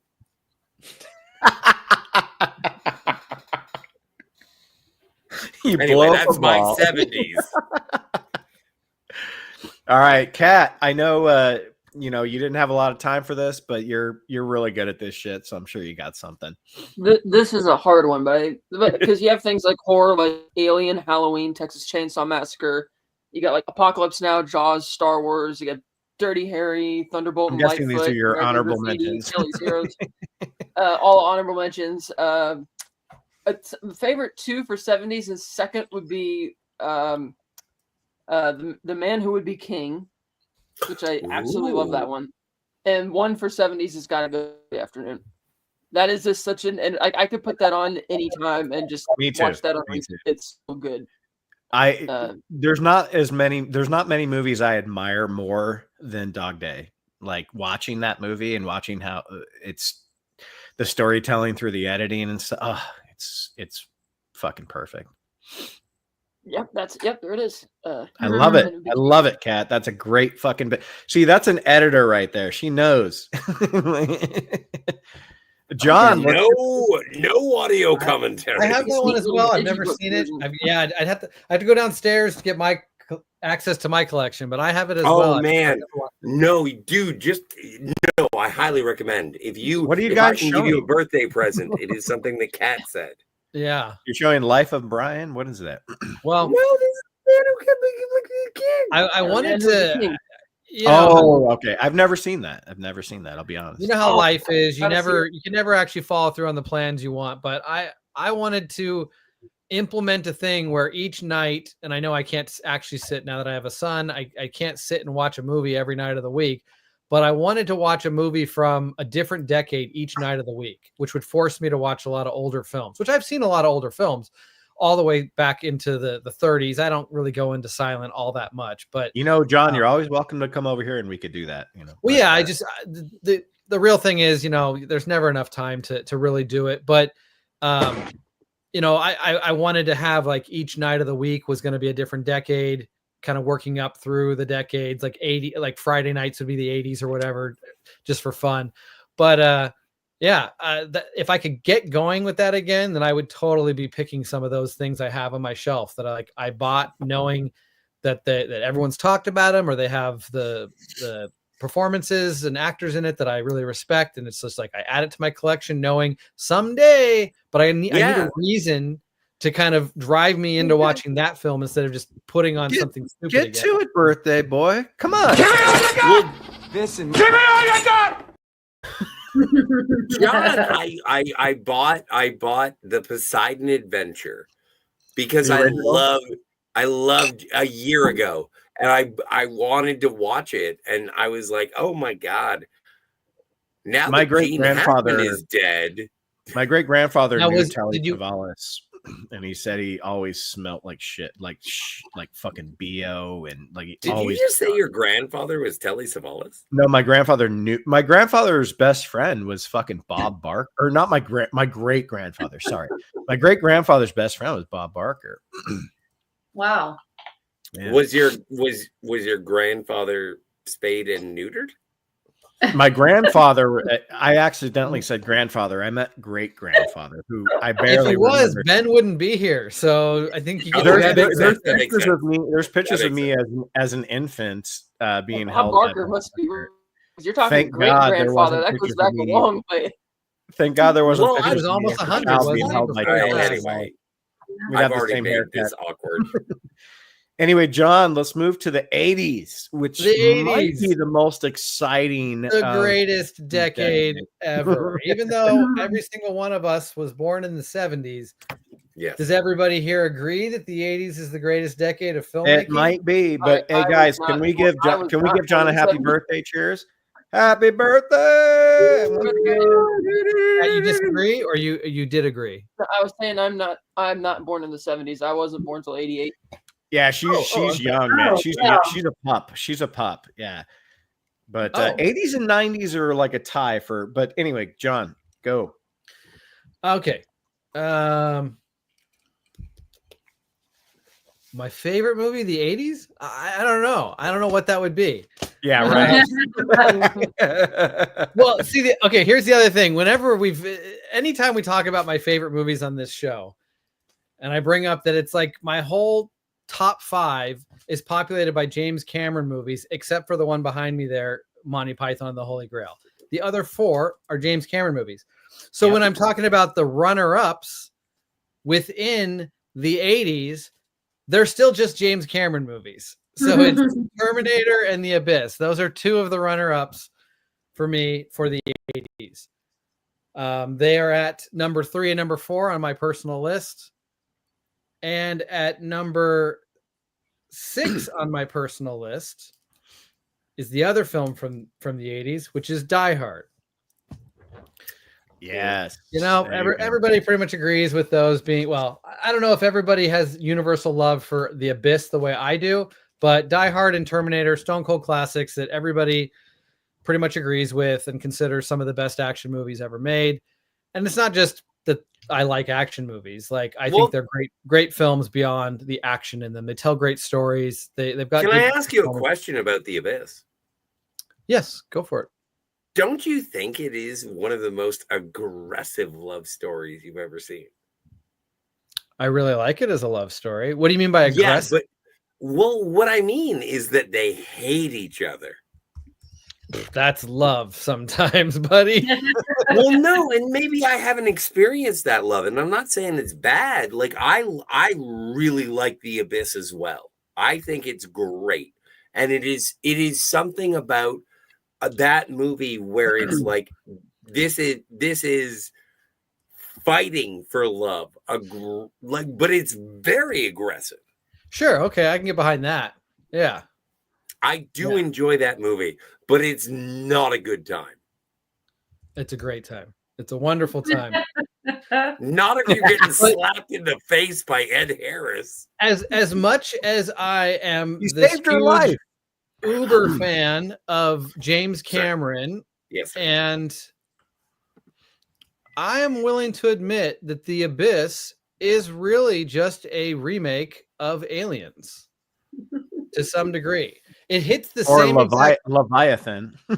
Well, it hits the same. The Abyss hits the same beats as Aliens, and I don't need to spend time going over all those details. But that's incorrect because there's no entire child. setup of it is like you have the accident, the colony that gets disconnected. You have the sub that's disconnected. You have the group of people that are sent in to go investigate and find out what happened. When they enter the sub and they're losing power and they have a small encounter with the creatures, is like moving into the facility and then going into the hive.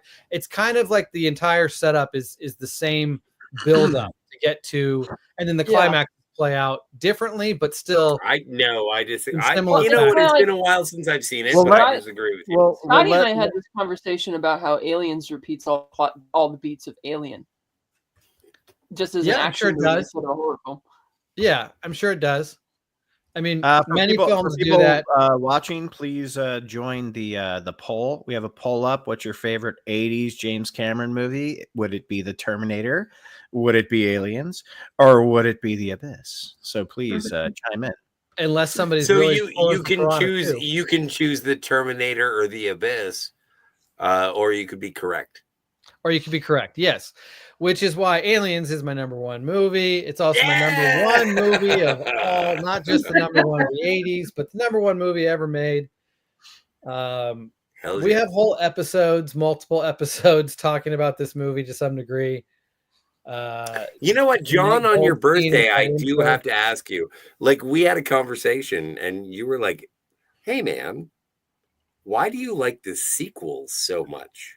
And you said to me, you were like, oh, wait, my favorite movie ever is a sequel. So I'll shut up about it. No, my top 2 movies are sequels. So come on.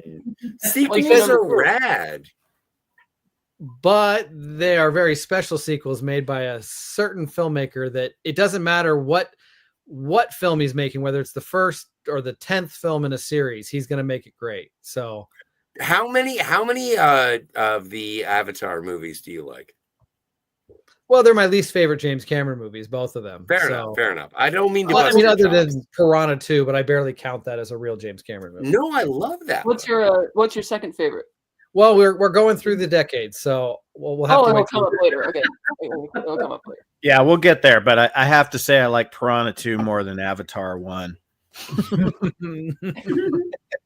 I like Avatar 2, but I guess I'm crazy. I still think Cameron does a great job with the action in the Avatar movies, but he can still direct action better than anybody. But I don't know. I'm not still 2 movies in. I should. Well, if John didn't have a long sleeve shirt on, I would ask him to show us his alien tattoo. But what I should have worn. Don't get naked. Hey John. I gotta go get my weed. Can you excuse me for a moment? Go for it, what I dude. wanted to You wear got was time. this. Yeah. Because it actually has Vasquez called out on it. Did I get you that one? Yeah, you did. Yeah. But the crazy thing And about it doesn't this is have it doesn't include Hudson. Hudson. I'm gonna have to get I you don't a know why it doesn't flamethrower. have Hudson. I think it was a fuck up. It's got to And be so a fuck up. this is the readout that you see on the screen in the movie that has all the Marines' names, and in there you get their first initials, and the first initials coincide with the real actor's name instead of being a made up. So you could believe that Vasquez's first name is Jeanette. Now the one that they change it up is Hicks. He's Dwayne Hicks instead of Michael Bean. But even it's not on here, but even Hudson has a W in front of his name, as in William for Bill. Yeah. And like A. Apone is Al Matthews is the actor. The actor who played Apone is Al Matthews, and they use an A. And it all of them are that. So fun little trick. Look into my eye. Look into M. Drake, Mark Ralston. Dude. Yeah. Bishop. They list Bishop here. I think L. the only Bishop. birthday presents I've ever given John are aliens related. I think I gave him like a Whalen Utani shirt. Yeah, keep him coming. I don't know what else to do, man. I mean, he's got everything else. You know, what am I going to get him? A swing set? How about a cameo from Vasquez? I mean, you did it, man. Dude, we got to. That was amazing. Next year, we gotta get fucking Mary Elizabeth Mastrantonio to show up in Blueface and be like, you know how she feels about that movie. No, you get Ed Harris going, you fucking bitch. Neither one of them would give you anything on Cameo about that movie. They would just say, fuck you. Yeah, well, Mary Elizabeth Mastrantonio might, but Ed Harris is doing just fine. Well, no, she might be willing to make the money, but she won't speak about the abyss. She'd be like, fuck you. I won't say anything about that. Yeah, everybody on that movie, which is a shame. Ed Harris talked about both give killing probably their himself. best performances ever in that movie.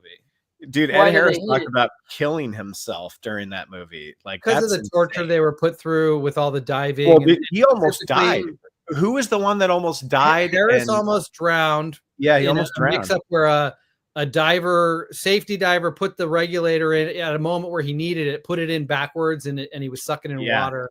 And then her James thing was that Cameron whole said scene where he- she has James- to film the scene exposed in front of the crew and people pounding on her and everything. Like the best moments of that were happening in this really great take, the film ran out or something. Like they didn't have enough film in the camera, and she just got super pissed because Cameron, I think, was like typical Cameron, somewhat uncaring in the moment when he heard that the film had ran out, was like, we got to go again right away. And she was like, I've had enough of this. I'm fucking pissed. And she got up and left the set. I heard that too. Yeah. But I heard, tell me if you heard this rumor that James Cameron said he was the one that jumped in the water to save Ed Harris, and the safety guys are like, no, that's bullshit. Like, I haven't specifically heard that part of the story. Yeah, I've heard him say that before, and it's like I don't think that's true. But there's lots of Hollywood legends about Cameron. Wow. Are you good, John? Move on to Joanne. Yep. Joanne, All right. 1980s, baby. And the reason I'm good is because every other person on this panel is also going to talk about Aliens as their favorite movie of the 80s. Correct?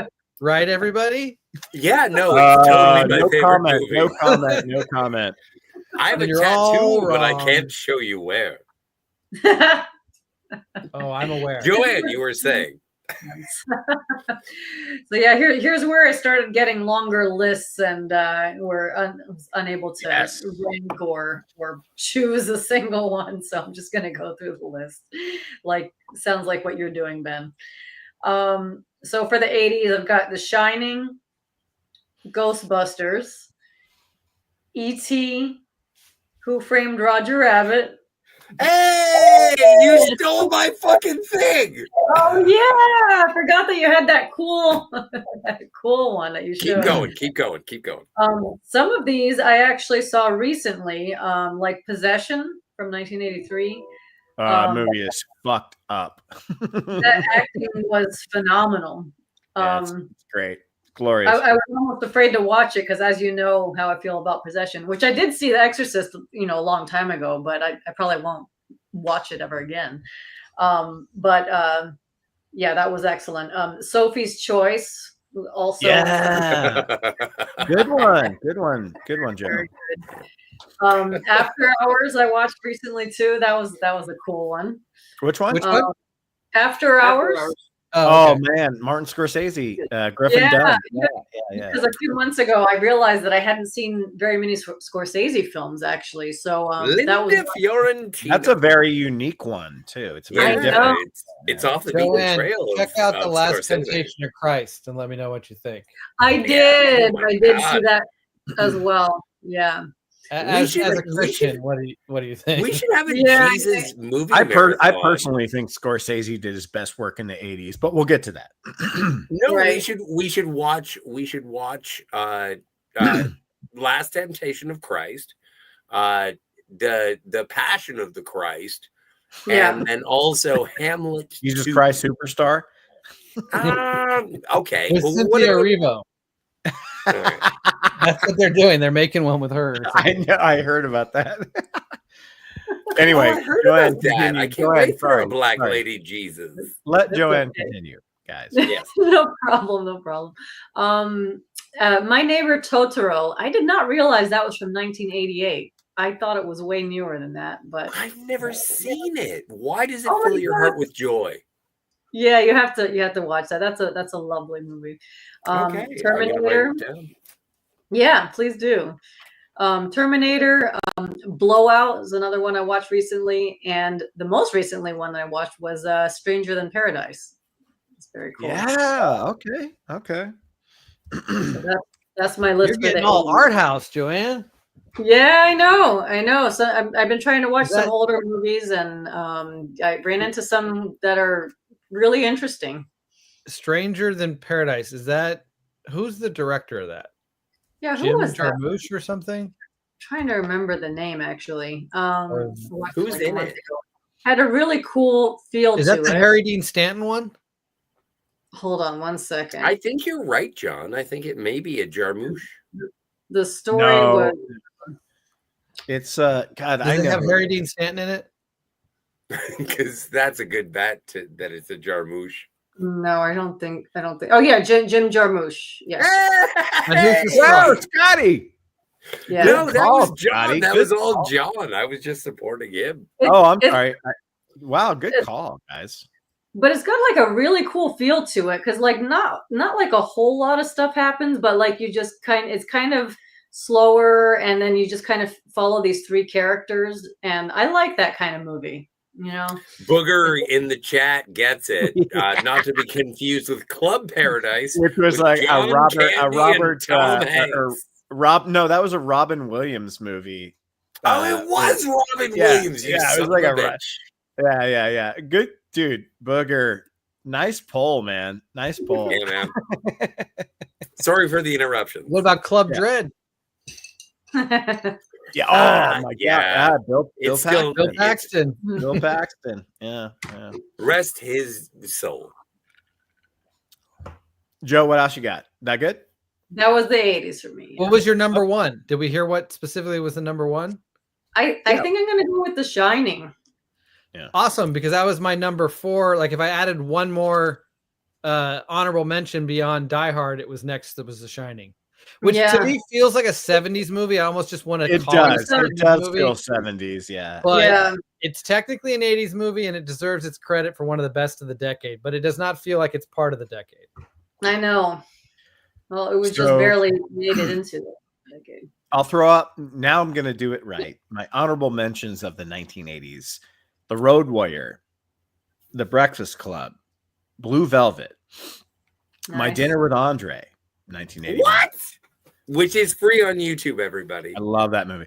The Shining, Back to the Future, The Lost Boys, The Thing, Beverly Hills Cop 2, Ghostbusters, Empire Strikes Back, Midnight Run, 48 Hours, Evil Dead 2, Terminator, a king of comedy, which is still my favorite Martin I want to Scorsese. see So that. what are your yeah. favorites, or are you just I don't listing know. every Shut up. movie that showed up in the 80s? I told you I was gonna list my honorable All right, mentions it's and your not talk channel. about You them. can So do let whatever me you think. want. An American Werewolf in London and Yes, sir. Raiders of the Lost Ark. And my favorite movie of the 1980s is Aliens, for sure.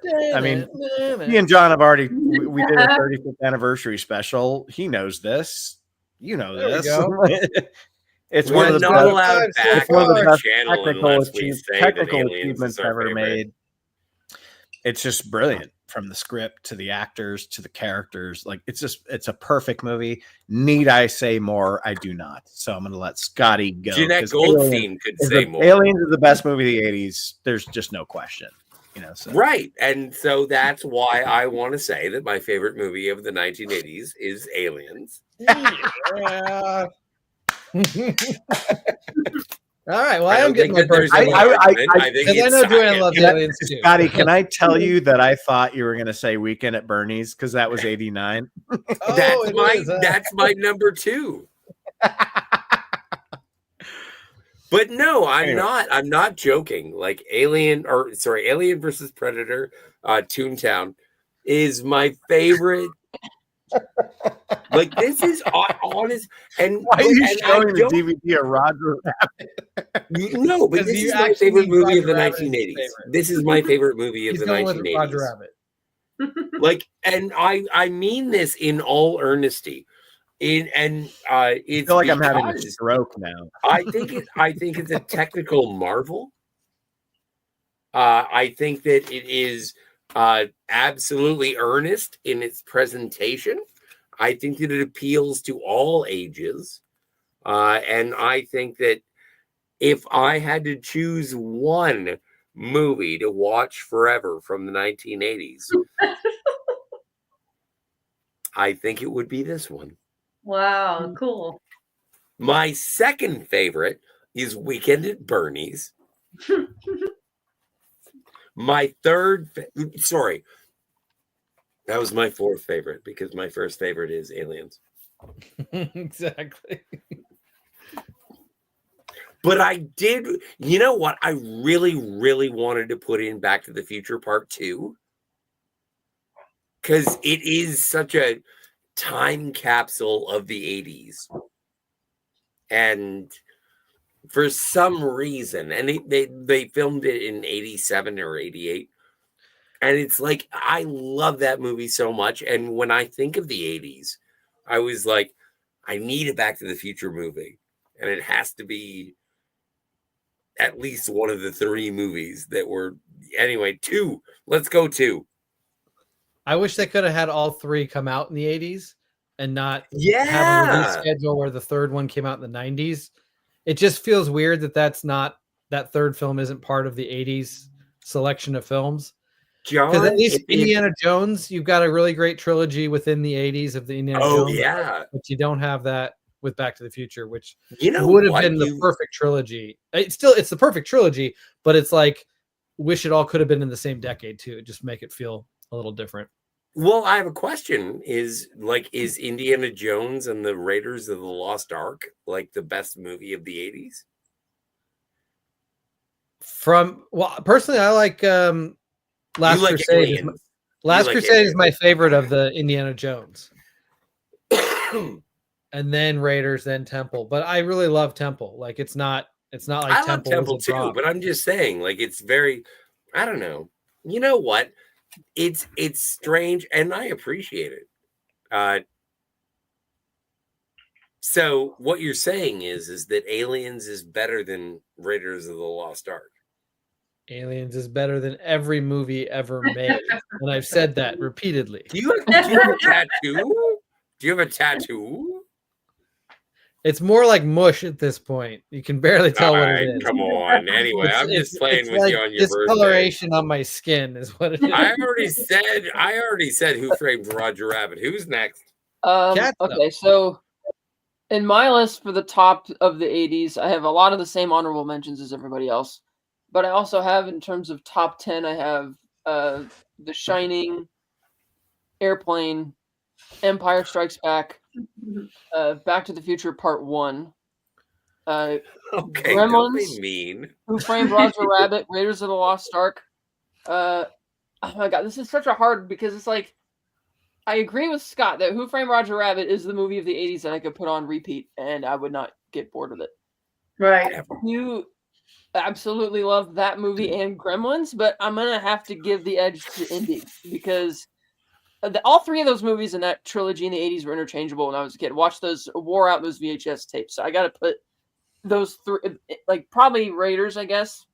But I do think Temple of Doom's a lot better than a lot of people give it credit for. So I'm going to give Raiders the edge for the 80s for me. Even though it doesn't really feel like an 80s. I mean, I know it's made in the 80s, but it doesn't really feel like an 80s movie. I love that. Point of the movie. That's to this day my favorite Spielberg movie. I love that you said that. That's great. Okay, well then, real quick aside, well, because I think we just finished the 80s, right? Before we move on from the 80s, I want to ask the two Bond fans on the panel, what was your favorite Bond film of the 80s? Ooh, Living Daylights. And that goes for if you would like to. Hold on, Scotty. That Scotty, also you can include Connery's whatever the little Never Say I know Never what I if can you do. choose to, because that was in the 80s. I know what I can do. Ladies first. Ladies first.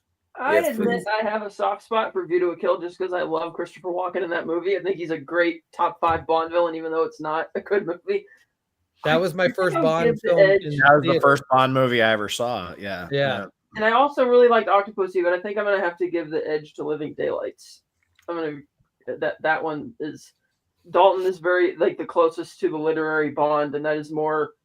They got rid of a lot of the tongue-in-cheek stuff from Roger Moore and tried to do something more straight-laced and serious type movie. It's not silly stuff in it, but I really liked that one. Nice. Great pick. Yeah. Living Daylights is my favorite Bond movie ever made. But sorry, Scotty, go ahead.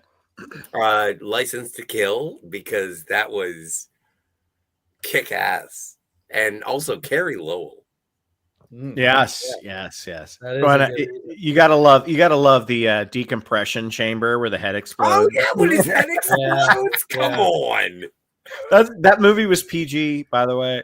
Yeah, No, PG-13. It was the first James Bond movie ever rated PG. Oh, maybe it was 13. My bad. Yeah, and I was told I couldn't go watch it at the time. Booger says, "Wait, Aliens is better than The Room." Well, different decades, but yes, it is. Of course, it's better. Well, my favorite Bond of the 80s. I'm a big fan of For Your Eyes Only. I think that's one of Roger Moore's best. Yes. And Octopussy as well. Like both of those. Octopussy has a lot of great action in it, and it's just a really fun movie. Like Roger Moore has some of his best, I guess, in the 80s there. But then kind of my favorite Bond, when I really get down to it, it's always hard for me to pick him because he only had the 2 movies. But my favorite Bond is Timothy Dalton. Mine too.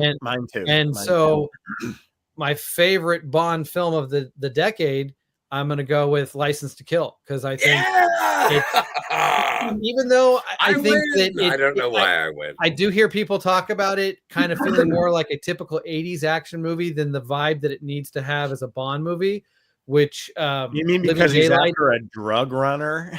Yeah, Living Daylights really does have a great Bond feel, but I don't like the third act as much. Like I feel like that's true. Yeah. Somehow he's helping out. I mean, come on, John. Living Daylights has James Bond and his girl, like they open up a guitar case and they sled. I love it on a guitar case. That's awesome. Delightful. That's cute. But Carrie Lowell, that does help push. No, Carrie Lowell is the CIA agent who was, and also like, that pushes her. Anyway, pushes I don't over want the top. I got dragged into a James Bond on a top earlier. Is the best Bond girl. I love it when the girls are on a top. Franca Johnson was like born in the Matrix, where they're like, you are going to be a Bond girl, and that's all you're going to be. And it's like, okay, you can also be Jean Grey, but you're a Bond girl. because she was fucking perfect. I think she's done a lot of other stuff with her career. No, I'm just saying. I'm kidding. I'm just saying, like, she was so. She was in Lord of Illusions, directed by Clive I'm just Barker, saying the fact that she killed men with her thighs was awesome. That's all I'm saying. Awesome. Okay, I think we've gone around for everything with the 80s. We can move on. Yeah, to fuck the 80s. We're done. John, 90s time. I guess that means me. I've been blabbing already. Okay, again, I try to keep these to just 3, even though like whatever you guys end up saying is clearly going to be my 4th, 5th, 6th, and 7th. Like I'm going to agree with all of your honorable mentions. I'm just keeping. You're going to list like 17 to move on. The 90s are just. Aside from Cat, this is when we were like teenagers. So yeah, the 90s is absorbing everything, you know, with stuff that we loved. But I still think the 80s is a better decade. But yeah, so my 3 honorable mentions are, damn, I can't even read this crap. I really just like it's like written in chicken scratch on the top of an envelope. I didn't have room. I didn't have room to write because of the plastic, so it's like written in like weird angles. That's okay. This is like the worst audio commentary for calligraphy I've ever heard. Got it. These are the 3 honorable mentions: Braveheart, Silence of the Lambs, and then the movie that I talk about forever that most people have not seen unless you've been around me too much. Noises Off. Oh, yeah. A comedy from 1992 that has Christopher Reeves, John Ritter, Michael Caine, Carol Burnett, Mary Lou Hennon, a bunch of others. Just hilarious comedy about actors putting on a play.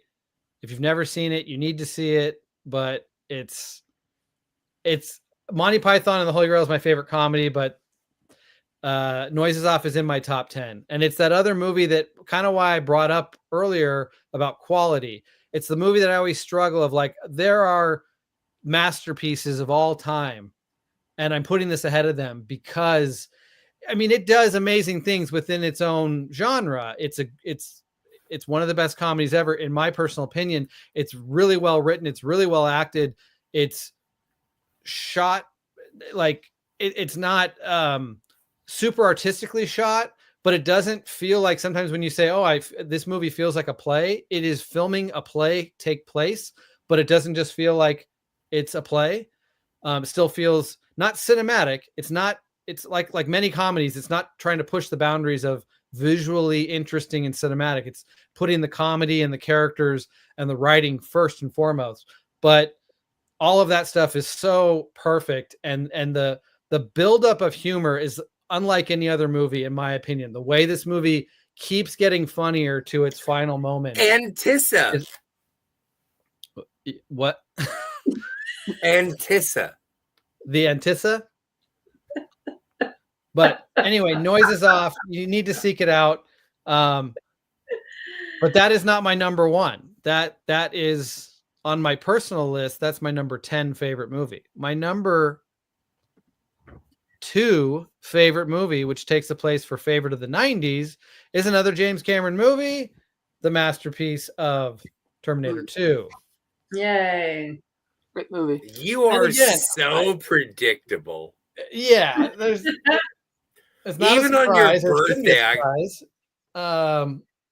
But the really hard thing is in that particular year, because I actually do my my own personal Oscar list for every year, and I went backwards in time and have done years of the past, which included 1991. And when I did that, I had all the years of all the years that have passed since 1991 to reflect on, is Silence of the Lambs or Terminator 2 the better movie that deserves to take the cake for 1991? And now clearly for me, it wasn't that hard because James Cameron wins out. Like my love for James Cameron is clearly, and it has the ability. Well, Silence is also a sequel to some degree, but Terminator is building off of something that I love so much as well, Terminator 1. So it has that momentum of being something that I just continue to love. But yeah, that's a really like just within not even within an entire decade, which is filled with gems. That 1 year alone had kind of two of my favorite movies of the 90s, Terminator 2 and Silence of the Lambs. However, yes, Scotty.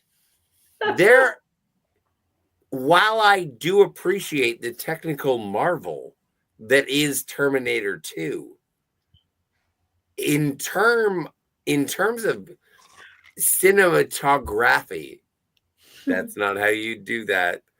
But like, okay, Joanne, Silence of the Lambs is better than Terminator 2. It's a debate. It's a hard debate. Yeah, we're not here to debate. We're here to talk. Well, you brought it up. No, I brought up the debate, Ben. I don't mind him reflecting on the debate of it all, but you know, me personally, Terminator has the easy road to win that battle because of my love for James Cameron. But I can also just compare them without my love for James Cameron and still think that Terminator 2 wins out as the better movie for a lot of reasons. The T-1000 alone.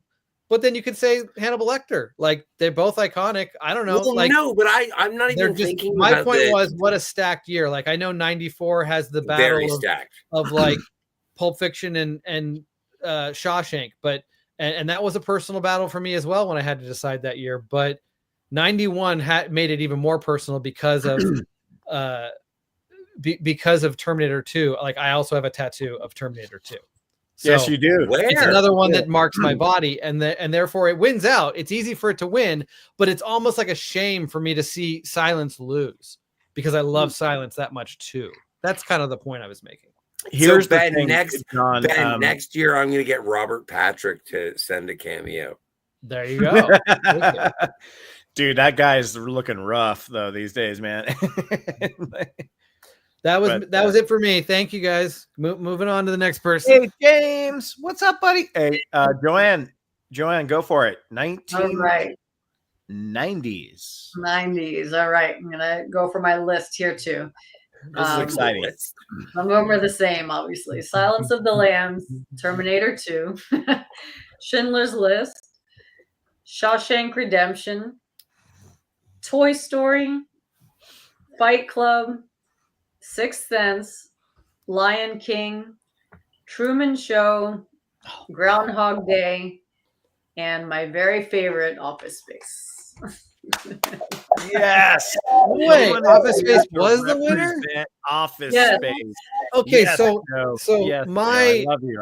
What I was explaining, I mean, I don't want to interrupt you. I want to give you your moment to speak. But what I said about Office Space is perfect for this because you just listed off Shawshank Redemption and Terminator 2 and Silence of the Lambs and Schindler's List, yet Office Space wins. And that's a perfect example. Like, it can, for your personal reasons, and you're willing to admit that those are better made movies, but that's the struggle that sometimes you have.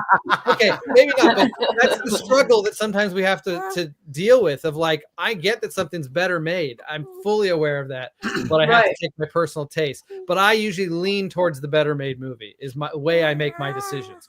Yeah, no, I know. And honestly, like some of my winners are based on that and some are based on just my favorite. And with Office Space, it's just like such a personal favorite because I really feel like it literally saved my life because I had entered the workforce, Did the O-face guy win your life? Oh, yeah. Oh. That guy, yeah. No, but I entered the workforce, after graduating college, and like I was looking forward to it my whole life. And then I realized like there's no summer vacation here. There's not going to be like a lot to look forward to. And I'm going to have to do this until whenever I retire, which is God knows when. And I was just like, man, I don't know if I want to live anymore. And I watched that movie. Oh my God. And I watched that movie and I'm like, oh man, everybody else feels like this too. And just the whole thing. Misery loves company. Yeah. And just all the jokes, I related to every single one, and I can watch it. Oh, I can and do watch it over and over again, and it's never any less funny as it was the first time. I mean, some people choose to wear more. And, Yeah, I'm gonna need you to come in on Saturday. So everybody, Friday is Hawaiian Shirt Day. So why don't you go ahead and come in and wear a Hawaiian shirt? You do know that I have to go out and buy a Hawaiian shirt now. Why do you think that I just have one? I love that. One of the things that Joanne does on this show is she really expresses her sense of humor. And Office Space is a good example of that because I know you like Mike Judge, and so do I. I fucking love Extract. Yeah. Very underrated. Oh, that is an underrated film. Very underrated movie. I like it. Very good. But anything else? Mila Kunis. Yeah, Mila Kunis. Mila Kunis. Whoever hasn't watched Office Space in the last 10 years, go ahead and watch it again because I just watched it again a few months ago, and even after watching it like 20 times, I noticed like tiny little details that I hadn't seen before. Just like it's amazing. I think it's a comic genius. I think Mike Judge is a comic genius. Out of 10, what do you give it? Woo! Joanne, out of 10, what do you give it? 11. There you are. All right, I'll hit my 90s honorable mentions. Well, I'm going to start with Ed Wood. Oh, yeah. The Sixth Sense, Clerks, Goodfellas, Dumb and Dumber, because I think it's one of the funniest movies ever made. Good. Swingers, Fear and Loathing in Las Vegas. Oh, man, I love you. Can I have your babies? Election, Terminator 2, There's Something About Mary, Before Sunrise. Oh, yeah. Dazed and Confused, Pulp Fiction and Jackie Brown. I have them tied. Oh, no. Wild at Heart. Fucking hit it. You fucking hit it. Wild at Heart, which is my favorite David Lynch 90s movie. The Matrix. LA Confidential, which is probably my second favorite Curtis Hanson movie. It's my favorite movie with a sexual predator within it. Big Lebowski, Heat, Boogie Nights, Fargo, Good Will Hunting, The Fugitive, and Copland. Those are my honorable mentions. Oh my favorite movie. Copland is not my a favorite bad Ginny movie in the bunch Garofalo there. movie. My favorite movie, crazy. John knows this. My favorite movie of the 90s is Strange Days. Oh, yeah. Catherine Bigelow, starring Ray Fiennes, Tom Sizemore, Angela Bassett. Angela Bassett playing Mace is one of my favorite movie characters of all time. It's my favorite movie of all time right now. But John, can I ask you a question, John? It is tied a little bit with apparently True not. Romance. Never mind. True Romance work on and this Strange later. Days. Do you mind? So True Romance and Strange Days have sometimes crossed paths, as John knows. Like I've gone back and forth with those, but yeah. So Strange Days, I fucking love that movie. My favorite editor of all time, Howard Smith, just made that movie so melodic and interesting and fun and fast paced, but also like scary and really disturbing. And that's a lot to do with Catherine Bigelow, obviously. But Strange Days, I think, is a masterpiece, and I just don't think enough people saw it. But yeah, but this is what I was doing. I was trying to find out if John was going to get you a cameo from Angela Bassett. I doubt she's on there. Her and her shoulder muscles are probably not on there. Michael, He's got big shoulder muscles, man. Anyway, it's just an idea. I'll get it from Just Michael an idea. Wincott for you.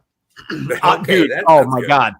If Oh if my somebody gave God. me if somebody had Michael Wincott go "Happy birthday, Ben," I'd be so fucking happy. I would like be like, okay, life is complete. If I die tomorrow, it's okay. Because Michael Like, Wincott, I would pay $700 for a Michael Wincott high five. I would just meet like you him going, anywhere. I would just want him going, "Are we having fun or what?" I do want to point Michael out Wincott.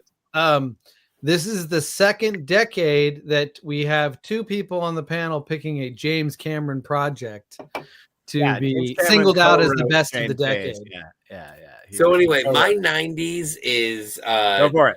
Yes, Jackie Brown. yes. That is I my love this favorite of guy. all time.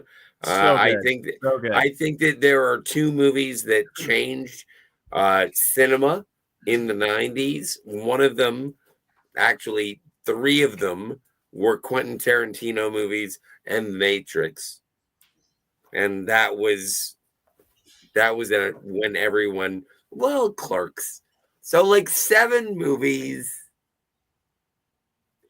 Anyway, they were all entertaining, but this is my favorite because this is the one that told you you could go very, very far and then you could pull it back and just relax. Talk about middle-aged people. So this was the adult cinema, and I don't mean that in a boner way. I mean this was mature cinema. And it was done by someone who had blown my mind. And then he was like, you know what? Sit back. Do you have any others? My favorite. Well, do you have Tank others? Girl. No? Tank Girl. I love Barbara Wire. That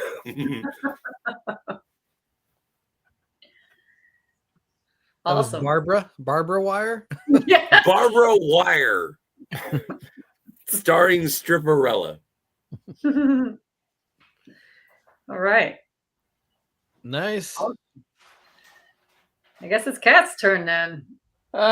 First of all, I forgot to put Tremors and Predator in my 80s list. Damn it, me too. I missed a couple also. Tremors is 90s. It's 1990. What about 1990? Ghoulies? All right, you got your chance now. So yeah, that one would be there. Honorable mentions would be like 7, Fight Club, Pulp Fiction, Reservoir Dogs, Saving Private Ryan, Schindler's List, Heat. That's quite good. Terminator 2. I'm gonna give the edge to the movie I watched a lot as a kid to Jurassic Park. That was just animatronics, and that was just stunning. It's like it looks photoreal. It's like, and the fact that it looks better than any of the CGI crap that gets put out these days. Yeah, and a good story. I like all the characters, and it's a movie I could watch almost on repeat. I love it. Nice. Well, just I love how you ran through that questionnaire. I ran through it. Like And Edward Scissorhands. That's on my Edward Scissorhands, True Romance, and yeah, but Edward Scissorhands is stupid, and I hate it. You know, my favorite. You hate a lot of things. You know, he also Jackie Brown, which is like. Kat, my favorite thing about Jackie Edward Brown, I will come to your country and fight you. Kat, my favorite thing about Edward Scissorhands is the Danny Elfman score. Like, oh, the score is beautiful. It's so beautiful. Like so the movie itself, like I watch it and I'm like, yeah, it's one of his better movies, but it's just, yeah, I couldn't put it in there. But yeah, Joanne, tell me to stop being a dick. John, birthday boy, we're hitting the home stretch. We're at the halfway point. Are you there? Yeah. I got DVDs here. So 2000s is going to be interesting. Just so I can try to continue to make connections to James Cameron for those 90s films. Oh my God, you're so make gay. a connection with Kat's Jurassic Park, that Stan Winston doing all those amazing effects was because of things he learned by working with James Cameron in his days of working on Aliens and creating the Queen Alien, that those dinosaurs came to life the way that they did. So now, James Cameron got 3 picks on the panel, in my opinion. He also created the dog thing in The Thing. Because Rob Bottin was out of steam at then, and they fired. But Stan didn't want any credit for it because he was so impressed with everything else he did. But Stan did the dog. The thing, dog so ears turning into flowers. Yeah. Yeah, that whole thing. That was just God. That was So the first good. person So in the God entertainment rest his industry soul. that I was really upset by the way, when I heard that Stan Winston had died. That was devastating. Yeah. I mean, as a James Cameron fan, it's been like Stan Winston, James Horner, Bill Paxton. It's kind of upsetting the way that some of these key role players in his films have passed early. They should all still be with us. The 2000s is going to be rough for you, John, as far as James Cameron goes. Well, John, So mine is Ghost of the Abyss. My favorite film. You know what? Can I tell you, dude, I'll be perfectly honest with you. In college, my thesis was on where did James Cameron go? And my professors kept going like, what does that mean? That's not a thesis. I'm like, yes, it is. Just trust me. Just trust me. And I did a whole thing on how he went into the deep, and I used, the Abyss and Titanic. And I was like, this is his life. I couldn't tell you right now because I can't remember, but my thesis was on like, why is James Cameron not make movies anymore? Or why is he stuck under the ocean? That was my thesis. I need to read that. Anyway, yeah. Oh, you don't want to read it. It probably wasn't that good. I think I got like a B- on it or something, but I can't remember. But B- is pretty good. It's not. That was my average. That was below my average. Anyway, let's move to the 2000s, guys. Yeah, the 2000s. That's where films started to lose their luster. I mean, there's still many, many great films. Even today, we still get good movies, but there's been a steady decline, in my opinion, since the 2000s. And some of it is just overuse of CGI during that late 90s period and bleeding into the 2000s that just started to make filmmakers lazy. I don't know. There just seems to be a difference in quality of films since the 2000s, in my opinion. But not that we don't have great films, and we're here to talk about some of those great films. So again, I only put down 3 runner-ups. You guys are going to spout off a bunch of other great movies that I'll probably agree with. But my 3 runner-ups are probably based on the order that they would show up in my top. 2 of these are my top 20. This third one, I'd have to look and see where I might have placed it at this point. Probably my top 30. But Gladiator would be my first runner-up. It's probably in my top 30. Next, I would have Adaptation, which is somewhere in probably around. That's a good one. That's probably around 18, somewhere like that. That is, you know what? I wish I had said that. Adaptation. It's unlike any other movie, clearly. So meta in so many ways that again, unlike any other movie. It is art. Well, you it still is can't art. say that one. It's also entertainment, and that's part of its meta charm, is how it plays being art and entertainment at the same time and skewering them both at the same time.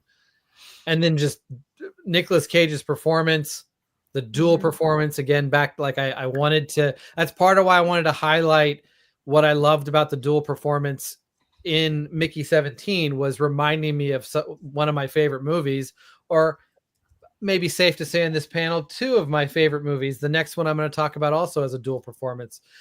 And Adaptation, beyond Nicolas Cage's amazing performance, then you get Meryl Streep in a Oscar-worthy, Oscar-winning, in my opinion, perforance. Chris she Cooper is so actually fucking weird in that movie, man. She is so weird in that movie.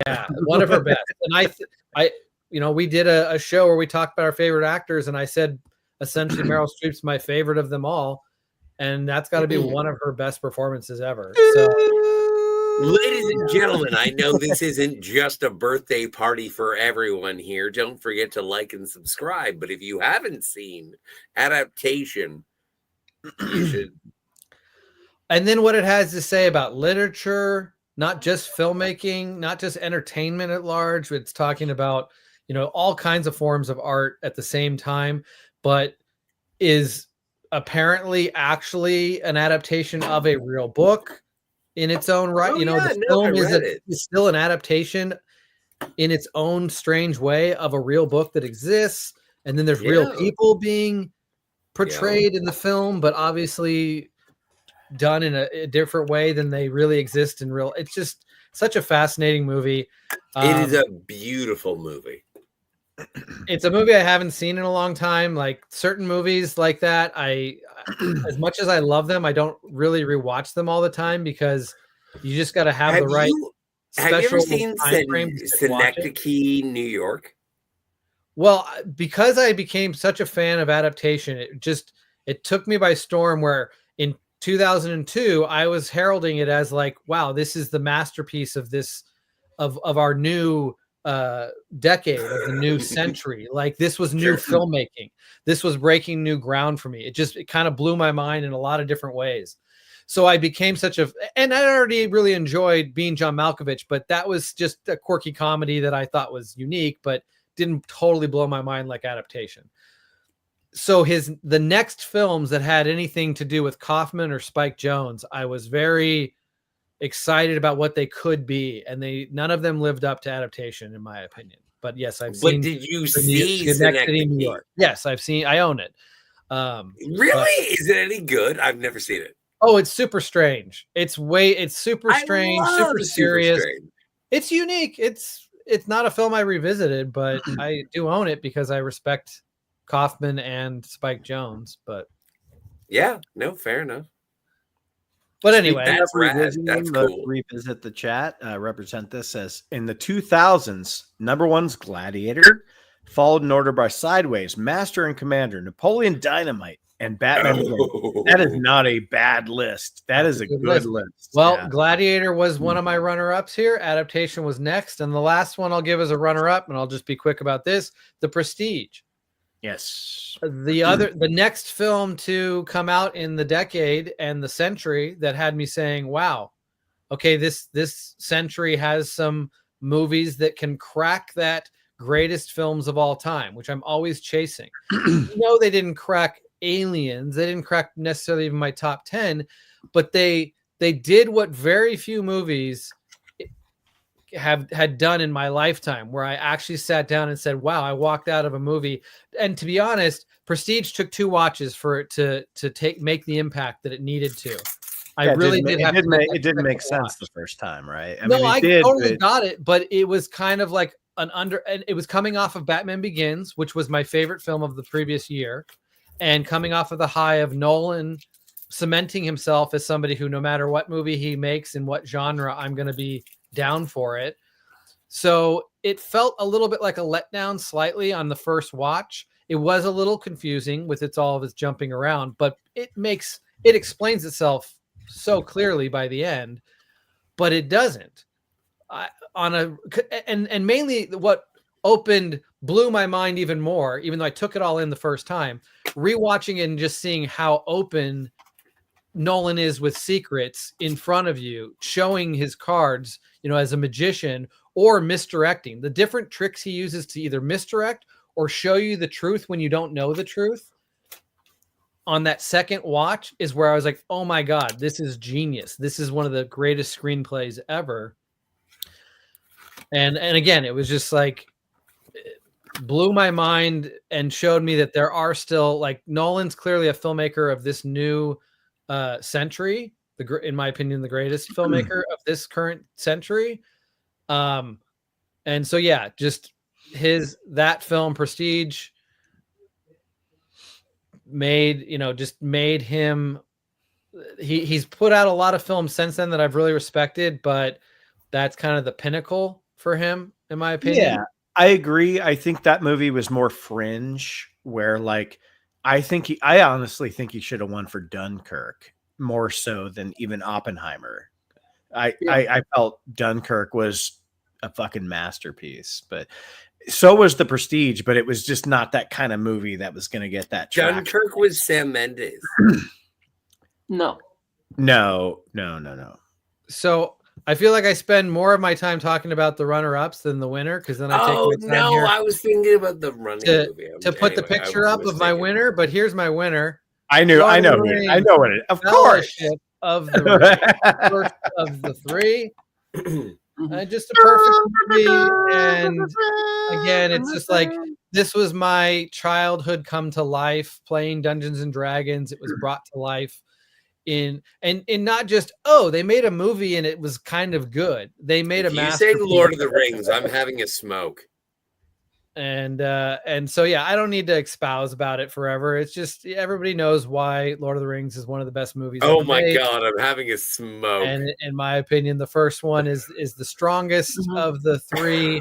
To tells a pretty complete, not a complete story, because clearly this investment you're on with these characters to see them through the entire journey has barely really even begun by the end of that film. But the way that the breakup of the characters at the end, with Boromir dying and Frodo and Sam taking off in their own direction, like it feels like it has enough of its own ending that it's a complete movie, even if you don't continue to watch the other films. And so that it's the one that I find the easiest to watch alone if I'm gonna do that. But it's amazing. And Peter Jackson, again, another one. This was another one of those films that, like, getting to go see this with all my friends at the big Newport theaters and experience this on the big screen, and just like kind of have our own, even though Star Wars was a big part of all of our lives growing up, and there was even chances to rewatch Star Wars on the big screen as a group in the late 90s and whatnot, and have a good time with that. This was a chance for us to kind of have what people in the 70s, even though we were born in the 70s, we didn't experience really going to those early Star Wars movies. I did get to go see like Return of the Jedi and have fond memories of that. Sounds like Ben did too with his dad. I told you about that. Yeah. But this was like a new Star Wars for us, and it really lived up to that, and it was really exciting to have. I hated the fact that, like, I was in the military out on tours when the first 2 Lord of the Rings movies came out. So I missed all that fun you guys had, but I was so happy that I came back and I got to see Return of the King with you guys at the big Newport, and we did the whole thing and threw the tortillas and had the fun. And I was like, oh, at least I got to do one with you guys. That was so much fun. Hell yeah. That's it for me for the 2000s. Joanne, 2000s. I think I know where Joanne's going to go with this, but I might be wrong. Yeah, you should know my favorite movie. Yeah. I think I do. Go ahead. And honestly, Joanne, before you say anything, because I'm not going to spoil it, but my brain was confusing the year that Office Space came out with the year that I believe your favorite movie came out. And so I was like, oh, so she can't pick. She's got 2 to choose from. I know which way she's going to go with it. I totally forgot that it was a 1999 movie for Office Space. Yeah. So I was lucky there. Yeah. All right. So 2000s. There's a lot of good movies in here that are pretty close together. So I have adaptation as well. I've got Lost in Translation. Love that movie. It just really makes me want to go to Japan and experience things. Inglourious Bastards, Wall-E, Up, Spirited Away, Eternal Sunshine, which I just mentioned on our last show, the Valentine's Day show. Yeah, the Valentine's Day show, yeah. And then my runner-up is Sideways, because Ben, you know how much I love that movie. And I watched it. I thought that might be your number one. Oh, yeah, I actually watched it more than my number one, but my number one movie is Memento, and that's for all decades. Yay! That is such a fucking good pick, Joe. That is, I guess right. All right, that's a good pick. Thank you, Nolan representation. I know. I was just thinking about how you were already talking about him, and that's an example of a movie where I think it's based on quality. It's based on what I see as genius. I think it's like also rewatchable, even though I watch Sideways more just because it's like a more fun movie. But yeah, Memento was just like unique, and that is one of the best made movies in my opinion. I think Memento is one of the best sophomore movies by a director maybe ever made. Yeah. Where it's the second. I mean, you have Tarantino doing Pulp Fiction, obviously, but like Nolan doing Memento as a second movie, like it's brilliant. Amazing. Well, and the step up, not that Following is terrible, but no, I love Following. No, Following was good, and it has some unique approaches to the storytelling, but to make your second film, which to most of the world seemed like your first because no one had ever heard of The Following, be this thing that is unlike anything ever and structurally such a mind bender that no one has ever even approached to make a film like. Yeah. Like if you even explain it on paper, people don't get it. Like how he was able to film it and edit it and make it make sense at that stage of his filmmaking career. Like if you told me, oh, he was the one who was going to make it in 2020 something, like the year he made Tenet, and they said he's going to make a movie into a palindrome, I was like, oh, I'm on board. The guy can do that because he had already proven it. But at the days of Memento, who would have thought any filmmaker could make what he did? It's just so amazing. I remember that Nolan and Kat, maybe you can help me with this. Nolan's editor, same editor every movie. Lee Smith. Yeah, Nolan Lee Smith did like a linear version of Memento, and it's just like, okay, because it doesn't work. Like the movie is so brilliant because of the way it's written and structured that it doesn't work if you just play it linearly and you just play those scenes in order, in the order, like in normal order instead of backwards. It doesn't work. Good one, Kat. She knows her editors. Okay, so 2000s. I'll jump through my honorable mentions. Yeah. All 3 Lord of the Rings, the Royal Tannenbaums. One of that's kind of tied for my favorite. The Life Aquatic, Before Sunset, Eternal Sunshine of the Spotless Mind, Mulholland Drive, Training Day, Signs, Session 9, The Machinist, Man on Fire, The 25th Hour. One of the best Spike Lee movies ever made. Inglourious Bastards, Old Boy, the original. Yeah. I watched that. Memento, Insomnia, The Prestige, Batman Begins, The Dark Knight. There's a lot of Nolan ones in this. Sounds like a lot of Nolan. Mystic River. Oh yeah. Lost in Translation, City of God. I fucking love that movie. American Splendor. You son of a bitch! American Splendor is amazing. Let the Right One In. The Incredibles. In Bruges. Forgetting Sarah Marshall. And The Descent. Those are my honorable mentions. My favorite movie of the 2000s is obviously Sideways. I've done a big video on it. I think it's a modern masterpiece. It speaks so much to John, Joanne. Like, we live here. We've been there. We've done the tours. We know the scenery, the atmosphere. Like it really strikes the perfect chord with like people that have gone up there and just stayed at those hotels and done that stuff and like tried to find yourself. And it's not even just the scenery and like where the movie's set and the fact that it's wine country. It's like I hate to say this, but I relate so much to Miles and Jack, like both of them. Like they're just the two of the most realistic written characters.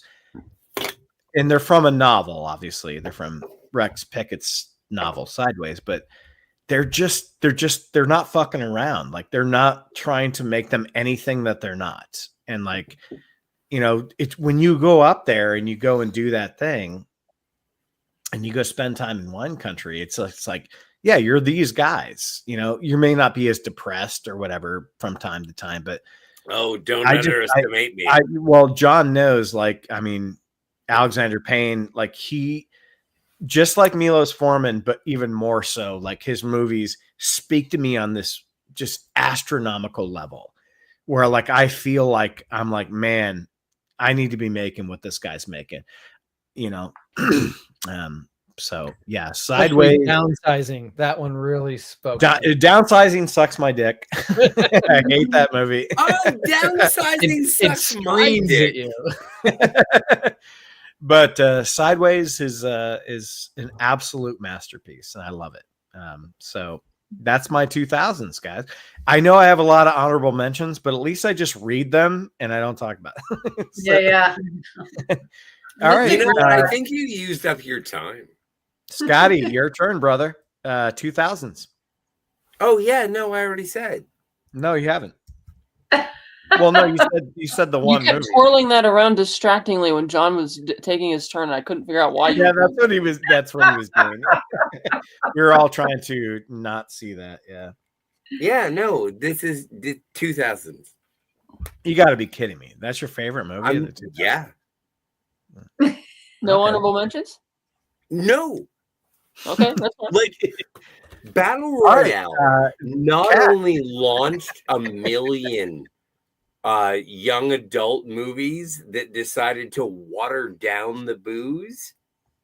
Like, this is one of the most hardcore, amazing action movies that makes you understand the deception and terror of what happens when organizations tell you what to do. This is more terrifying than 1984.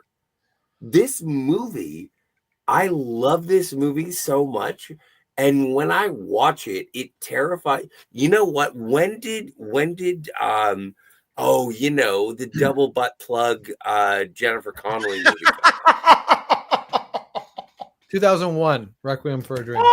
See, so it doesn't count. It doesn't count. That was 2000. But like it's the same. Wait, kind of was terror. Requiem 2000 or 99? I thought it was 99. Is it 2000? Like, but that's what I'm saying. Is No, that this John, is, you're right. You're right. I think it's 2000. It's 2000. It is because Requiem I is 2000. was 99 or And I whatever. think Battle Royale is also 2000. I the know double butt now. plug. I'm sorry. Now someone has to buy me Requiem for a 2000. Dream. Like, I don't like Battle because I need Requiem for a Dream because of the double delivery.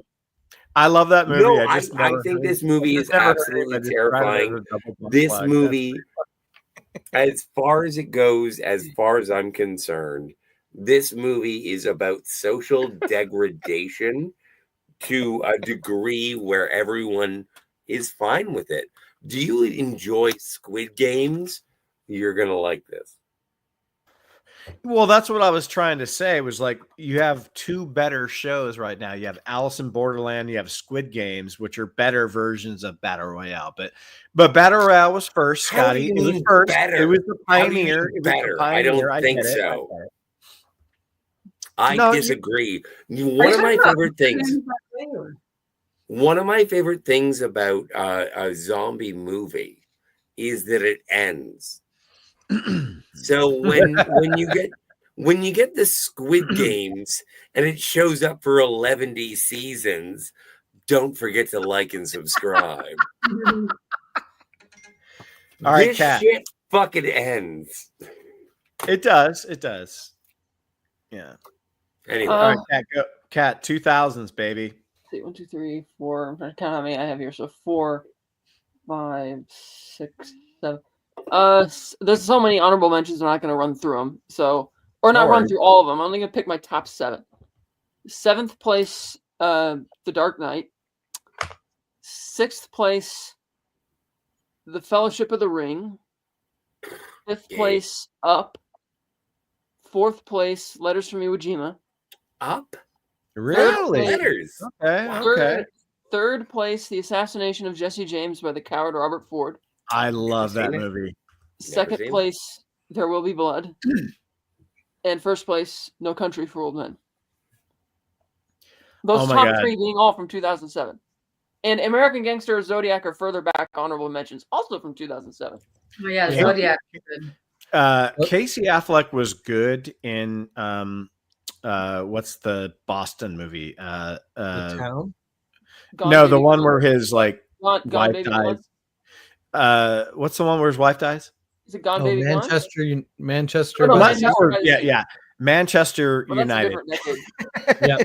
He was good in that, but I think he was better in the coward Jesse James movie. Like he was so fucking good in that movie. I think he was best in the Out of the Furnace. That's what it was called.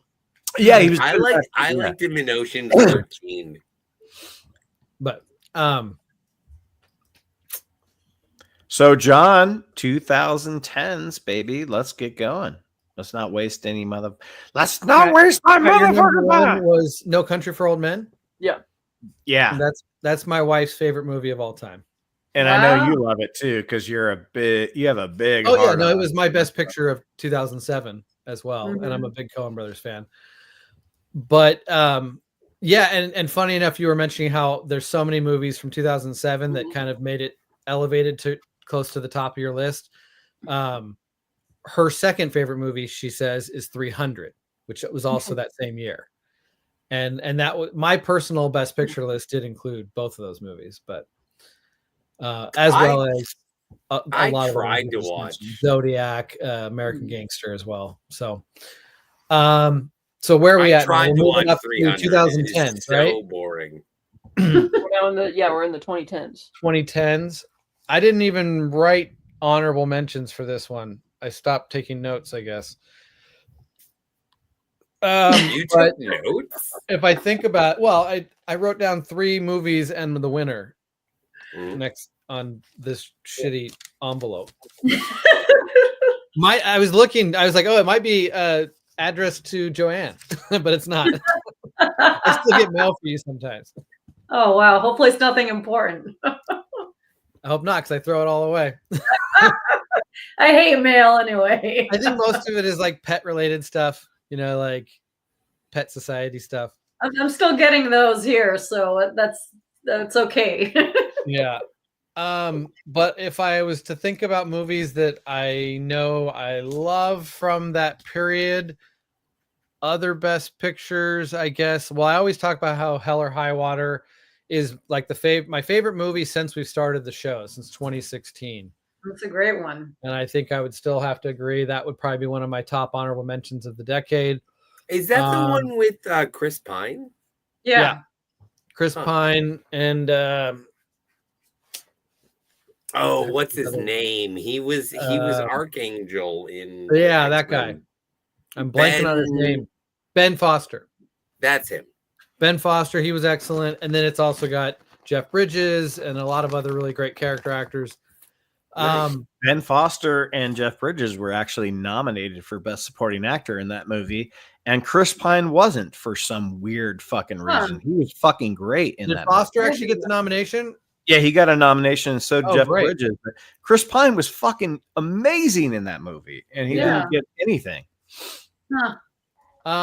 I guess they probably thought he was going to win Best Actor for Wonder Woman. My other honorable mention, based on, we've talked about this on various shows before. It's a movie I rewatch a lot. It's a movie that I do have to. It's a very long movie, and so I pick and choose the sections of it I want to watch. But the sections of it that I want to watch are satisfying enough that I feel like I get a complete story. Thanks, Booger. Thanks for being here, brother. Watching it over and over. Cloud Atlas. Yes. Cloud Atlas is just a really special movie for me. Kind of makes me emotional every time I watch it. John, can I tell you a little bit of a story? While I'm at work all the time. So can I tell you a little bit of a story? Yeah. So my dad, so you see all these DVDs behind me right now? Yeah. They don't belong to me. They belong to my father. So one day he was walking amongst his library and he found Cloud Atlas and he brought it up to me and he said, "Get this out of my house." And I was like, no. And Scotty, did you say, "Get off my case, motherfucker"? No, but the thing was, I was like, first things first, don't throw away movies. Also, that's why I'm keeping Joanne's box of movies here. Exactly. John, John, you know what we should do, John? We should have you bring that box of movies over and we should watch them and then just do quick, funny kitchen old style reviews of those. Like we can. We'll smoke some weed. We'll smoke some weed. We'll drink some beers. It'll be. There fun. was a couple I didn't even mention because I didn't want to bother, like Zombie Holocaust. So, you know what? And I'll get a passport and I'll come over to your place and then we'll do that. And then we'll send the video to Joanne and she'll be like, The plague if of you the fly zombie. over there, I'll fly over there too. Is Joanne ready to go? Are you good, John? No, I did my honorable mentions, which were okay. I didn't really write anything down, but I went with Hell or High Water and Cloud Atlas. So my pick for the 2010s decade. Oh my God. Going to be, what could it be? What would it be? I'm dying, man. Anyone have a guess?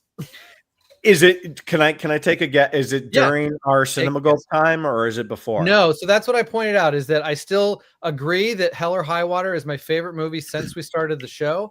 So that means this came out before that. So it came out between 2010 and 2015. Fuck, I don't know what it is then. Inception? It's a good guess. No. It's not a Christopher Nolan movie. Here we go. Shit. It's going to be The Revenant. The Revenant. Oh, okay. Revenant would be my favorite.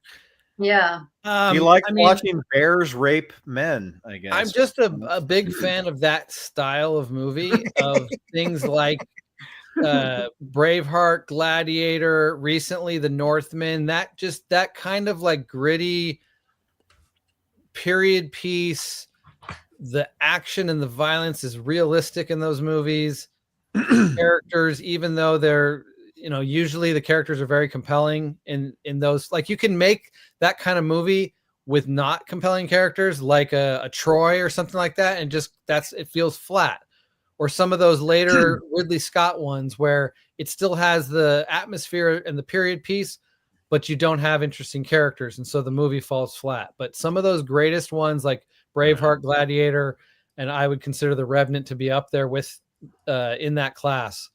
And then just the filmmaking techniques on display. A lot of I know long shot. You mean like all natural lighting and stuff like that? Well, the all natural lighting is beautiful. It's such a gorgeous looking movie. But The various one takes throughout the movie. I know it's become a bit of a popular thing to find ways to put that in movies, and it doesn't always work for me. Especially certain movies now that are trying to be like the entire movie's all one take. My brain needs cuts, but there's just some amazing stuff going on in this movie to create the various action scenes. Can I stop you for 1 second? No, not really. Right. But I mean, there's not much more to say. It's fine. You can go ahead. The Revenant is that kind of movie, and we're in an era where I feel like, as I still want to be a movie fan till I die, but I feel like movies are losing their magic to some degree. Very few movies really make me walk out and say wow anymore, or feel like they live up to the past. But this is one of those ones that worked for me in that way. And so for a decade that there's still a lot of great films. If I really wanted to go through it, I'd be throwing out all kinds of great names. I got tons I could throw out, but almost all of them don't live up to the lists of the 80s, the 90s, and even the previous decade of the 2000s to some degree. It's just diminishing returns at this point. But this is one of the best of that decade for sure. Well, John is always going to love a movie that feels so natural, like from the filmmaking to the camera work to especially the lighting of this movie. So I completely understand why. I mean, obviously you love the story as well and the characters, but I know why John likes this movie so much. But Scotty, you were going to ask him something. Sorry. No, I was told not to.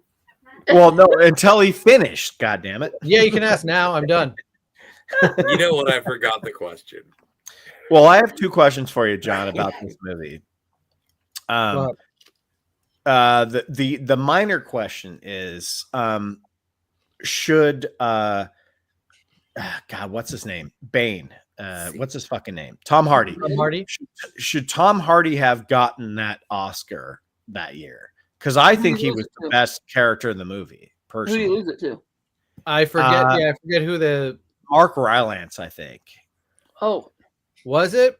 Yeah, you're right. I think you're right. Rylance is good, but so my personal pick for that year would have been Stallone. For Creed. For Creed, yeah. Even over Tom Hardy, but Tom Hardy was on my list as well. Mark Rylance, that was a weird one. I liked his performance, but that was a weird one to take it over what could have been like this big Hollywood story to see Stallone get one for Creed. I don't know. I don't know how to feel about Mark Rylance. Is that like he just seemed to show up all of a sudden, get an Oscar, and peace out. Yeah, it was kind of weird. Well, he did a Well, couple. it was that same weird. year that it was that same year that Mark Ruffalo thought he was going to win, and it almost sounded like Mark Ruffalo. So What when was he you were gonna win? watching the 4 boxes, Mark Spotlight. Ruffalo almost stood up because he's Oh, like, "Oh, That's shit, such a. see." That's. I can totally picture him doing that. Like he's always That was like, for, Yeah, but remember, Fox catcher or whatever. remember the when fuck you it was. saw Michael Keaton put his acceptance No, not speech Fox. Yes. back No, not, in his Yeah. no, it's for pocket? Spotlight. For Birdman, No, Birdman, yeah. not Foxcatcher. He was nominated for Spotlight. For Spotlight, which ended up winning Spotlight. Best Picture. My bad. That won Best Picture over The Revenant. I don't. I mean, I like Spotlight, but I don't. I don't put get Fury that. Road over The Revenant. I mean, The Revenant was stunning for the cinematography. That's the time that same DP won 3 years in a row, which was amazing. Yeah. I would still put Fury Road Guys. above that one. Guys. So can my I do my second can question, can I do my 2010? John, my second question for The Revenant It's is Joanne's turn. no. All But I had 2 questions. Do you think that Leo deserved it for that, or did they realize they fucked up for not giving it to Wolf of Wall Street for him? You keep making me have to like. Now I want to go pull up Because my he was award. way better in Wolf of Wall Street than he was in The Revenant, but he did not. Yeah, Wolf of Wall Street was a more deserving one. Again, I think in my own personal list, I still gave it to the year that Wolf of Wall Street came out. I think I still gave it to Matthew McConaughey. Oh, that's right. That's right. But Yeah. even though I agree, like that's one of Leo's best performances. But also, like let me the just look real quick Academy, for the Academy go ahead, love the well, and I just mean to say that the Academy loves when pretty people look ugly, and They do. Yeah. And when Leo got bared. I gave Leo the runner-up to Michael Fassbender in Steve Jobs, personally. Hey, did you ever see Shame?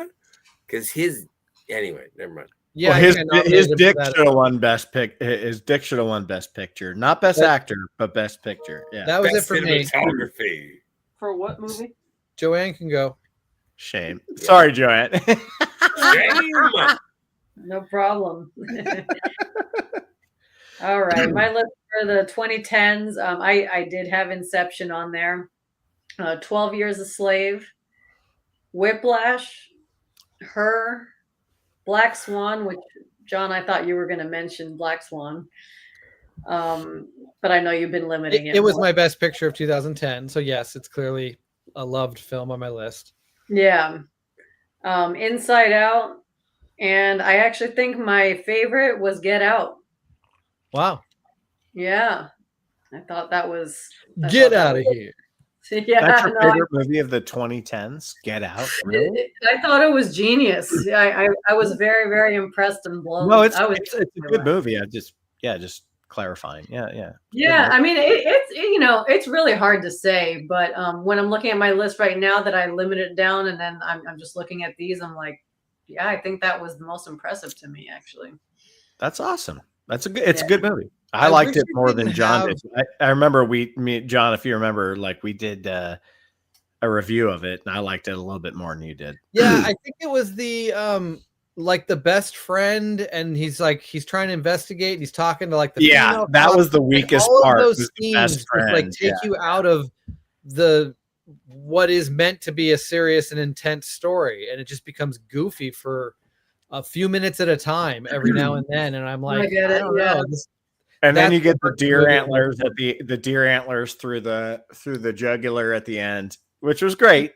When I see a movie, what I want most of all is to feel emotions. I want it to be art, and I want it to convey something that I've never considered before. And when I saw Get Out, not only was it entertaining, but it was thought-provoking. It was fucking Twilight Zone awesome. Nice, Scotty. I love that movie. No, I like it too. I like it too. And also, I do like Wilson Phillips. Excuse me. I love it how the lead actor looks like a young Obama. Okay. So do I. My turn for the 2010s. Oh, please. I love this category. So my honorable mentions, guys. My second favorite movie of the decade, Zero Dark 30.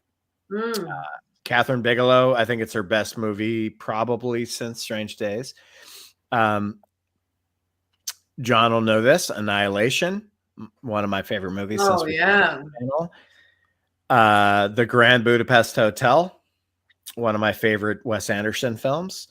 Good Time, John hates it. Hacksaw Ridge, I think, is one of Mel Gibson's best directed films. Wind River. Wind River's amazing. It Follows, the best horror movie of the decade for me. You know what? That is one of the hottest girls to be chased by a fucking STD. You're not wrong. You're not wrong, Scotty. The Hateful Eight, Whiplash, Nocturnal Animals, The Wolf of Wall Street, a wonderful Michael Shannon performance in Take Shelter. I fucking love that movie. I wish more people would watch it. Molly's Game. Oh, wow. American Animal. Shit. X-Men Days of Future Past. Oh my God. Now you're scraping. The Secret Life of Walter Mitty, which I think might be the best directed Ben Stiller film. Okay, Hereditary, Gone Girl, and Her. Nice. Those are my honorable mentions. Her twice. No. I said Her, I think. Those are my honorable mentions. My favorite movie of the 2010s was The Social Network. I think it's a brilliant movie. Absolutely fucking brilliant. Rewatchable, smart, cutthroat. It's just such a... It's like kind of awkward to watch. At the same time, you can't take your eyes off it for certain scenes. Like, that's what David Fincher does best. It's like he can turn something kind of dark and weird and off-putting into something rewatchable, like The Game or even Seven. You know, Seven's rewatchable. It shouldn't be, but it is. So I think The Social Network is his best film. It's my favorite movie of 2010s or 2010s or whatever the fuck you want to call it. I just love that movie, and I think the editing in that movie is absolute. I would love to have been the editor of that movie and just like, being able to grasp everything that's happening in that film because there's so much going on. But yeah, anyway, Social Network, best movie of 2010s for me. Scotty. I had two choices. One of them was killing the worst person in the history of the 20th century. And the other one was saving an innocent woman of the 20th century. And I was like, you know what? I would rather save a woman than kill an evil. So my favorite of the 20... I've said it many times before. Charles Manson is your most evil person in the 20th century? No. No, he's referring to Glorious Bastards. The murder of a beautiful pregnant woman is one of the worst things that you could possibly do.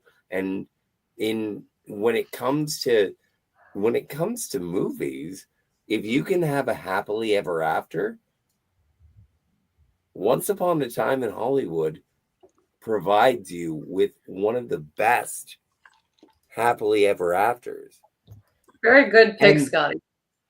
And if you have a choice between killing Hitler, which would be great, don't get me wrong, it was a difference between this and that. And I was like, you know what? I would rather save this lady than kill that fuck. So yeah.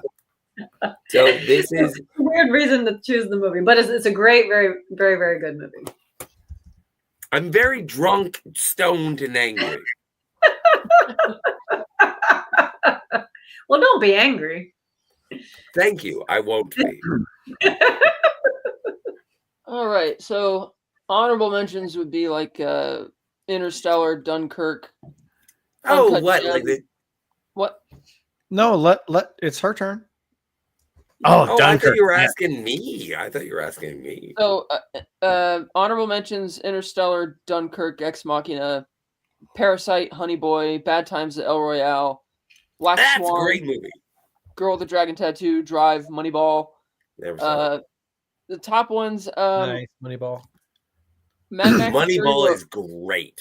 Mad Max Fury Road. Yes. Cloud Atlas. Yeah. Inherent Vice. Gotta watch it again. Which is my never saw it. Inherent Vice being my favorite fiction narrative film of the decade. And my favorite is actually a documentary, the director's cut of The Act of Killing. That is such a surreal, wild movie. It is so, so good. I would highly recommend it. That as the best movie of the 2010s. Which one is Should that? I write it down? The Act of Killing is this guy went to Indonesia, and he spent nearly 6 to 10 years or something over there, and they had all their purges of the communists in the 60s, but they didn't just kill communists. They killed intellectuals, they killed teachers, they killed anybody who was going to be opposing the new Western sponsored regime in Indonesia.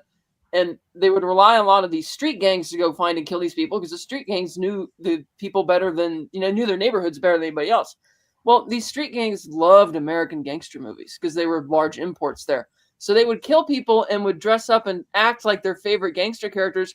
And these guys are taking the documentarian around and doing these weird reenactments saying, yeah, we did this, and getting into the most sadistic stuff. We were watching this, and it's just like, the whole premise is imagine if the Nazis won World War II and the SS are hailed as heroes instead of villains, and checking up on them decades later, where the paramilitaries are being celebrated. It is but there's a really surreal thing in there where the main guy that he's interviewing seems to think he feels guilty for what he did, and he wants the documentarian's help to film a movie which has a fantasy sequence where his own victims forgive him and praise him for killing them. And I'm like, what am I watching? But it is so out there, and it has one of the best hot mic moments I've seen in a movie. The director wasn't even there on this day, where they're all discussing amongst themselves, should we be talking to this guy? What if they find out the real history of what happened?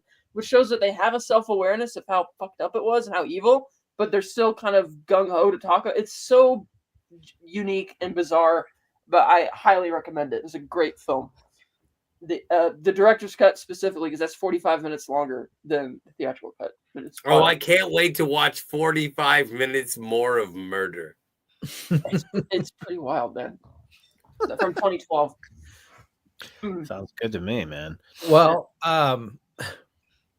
speaking of murder, I've always noticed that every Best Picture movie that I've had in the 30-something years that I've picked Best Pictures, there's death in every movie except for one that was just mentioned, which was a Best Picture for me in 2011, which was Moneyball. Nobody dies in Moneyball. It's one of the rare Best Pictures for me with no death in it. The other one I would say, even though there's kind of a implied death of the entire civilization, is Wall-E. Wall-E, that's not from this decade. Wall-E is the Best Picture for me, and it does not involve death, I guess. But yeah, almost every other movie has some kind of death in it, because that's just the kinds of things we watch, is murder, no matter how many hours of it that go by. But I'm glad you mentioned Moneyball, because everybody was mentioning movies that are my Best Picture winners across the decade, Scotty, what was your pick? The Quentin Tarantino one? Yeah, Once Upon a Time in Hollywood. That was my Best Picture of 2019. Same here. Yeah. So a lot of these are what would be considered my honorable mentions, but Moneyball is one of those from 2011 for me. But it's Best Picture. It's such a beautiful movie. It's such a good choice. Yeah. I don't like sports, but I love that movie very much. Really unique. But yeah, others I guess I would throw out there that didn't get mentioned would be Gravity was my 2013. I don't know if anyone mentioned that. That was my pick for that. And then I almost wanted to include it, but I didn't. Was Nightcrawler was my 2014 Best Picture pick, and I don't think anybody. I love that movie, man. That's another really great one. Almost made it. Almost made it. Yeah. I'm still mad at Jake Gyllenhaal because of Donnie Darko. But yeah, we made the rounds on that. We've been going a long time. I guess we can quickly wrap it up with the final decade. I didn't write down honorable mentions, so if I just throw out what they would be based off of Best Picture winners of the 5 years we've had. No Time to Die was a Best Picture winner. Really liked that James Bond. We're living in the worst decade of filmmaking, clearly, and we always will continue to. It seems like at this stage we're just going to continue to. No. But for these 5 years, I would throw out stuff like No Time to Die, Everywhere, Everything, All at Once, Nope, and then my winner is going to be 2023 Best Picture winner for me and the Oscars, Oppenheimer. Because I do think Nolan, I've really liked almost everything Nolan's done, but stuff like Tenet, Interstellar, Dark Knight Rises, there were missteps to some degree along the way with some of those films, in my opinion, to the greatness that I felt he had with Prestige, Memento, Batman Begins, Dark Knight, things like that. Those just felt like stronger films, in my opinion. And so I was just so happy to see Oppenheimer be that return to form for me, even though I think Dunkirk fits in there nicely in between those films as still like one of his top films. Oppenheimer's like up there, in my opinion, in his top five. Dunkirk might be his best movie aside from Memento for me, but yeah. Nice. But yeah, that's why I was so happy that Oppenheimer lived up to what I have come to expect and want from the greatest of Christopher Nolan. Like I've also come to expect a few missteps from Christopher Nolan. So if I sat through this and was like, yeah, it's not his greatest, but it's a Nolan movie, I was ready to expect that. But instead, it was getting an opportunity to relive, enjoying films like The Dark Knight and Prestige and Memento again for the first time, being like, wow, this is Nolan at his best. So that's why Oppenheimer's my pick for this decade. Nice. Joanne. All right. I also have kind of a long list here. I did have Everything Everywhere All at Once on there. I got Wild Robot, which I actually just watched the other day. And John, I know you said you and your family liked it. And it was great. Really great score too. The score is really emotional. Yeah, the whole thing was emotional. I saw The TV Glow, The Holdovers, The Substance, The Banshees of Inisherin, Poor Things, and Strange Darling. How was Poor Things? Oh, it was very, very interesting. Well, that's not the same year as Strange Darlings, though. The 2020s? Is it not in the 2020s? It is in the 2020s. Oh, shit. My bad. Sorry. Yeah. Sorry. Yeah. I know. I've had. Sorry, Sorry, Joe. My bad. I'm hopefully not the wrong decade. I forgot our own rules. My bad. Yeah, but yeah, and there were more, but yeah, Poor Things, Scotty, if you haven't seen that, it's a very good story and visually interesting as well. It would be cool if you can somehow see it on a big screen, but. And so should I watch it with pants on or pants off? Name again, Kat? Off, definitely. Oh, nice. What Ben? Wait, Kat, how do you say his name again? The director of who? Of what? Poor Things. Basil Palmadorius. Yorgos Lanthimos. Shut up, Scotty. What is that? Yorgos Lanthimos. Okay. No, not Lanthimos. Yorgos Lanthimos. It's almost as interesting as Inarritu.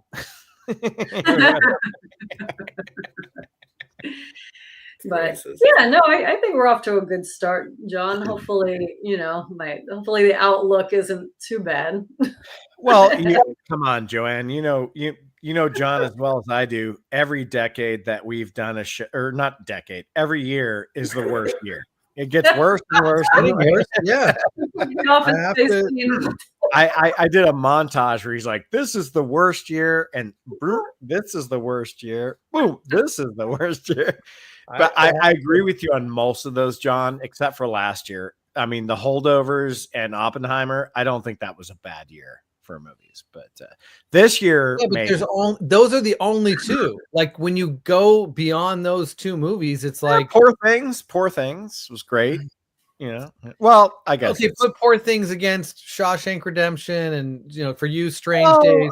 Put it against your best of previous decades. Okay, even the list you were naming off. Well, you win on that one. No. I mean, I'm not putting down anybody on the panel's tastes and their honorable mentions. Throw them all in, and I'm not saying they're not welcome. Hey man, I love She-Hulk. Like they shouldn't be included on these lists of the best of this decade. Scotty loves She-Hulk.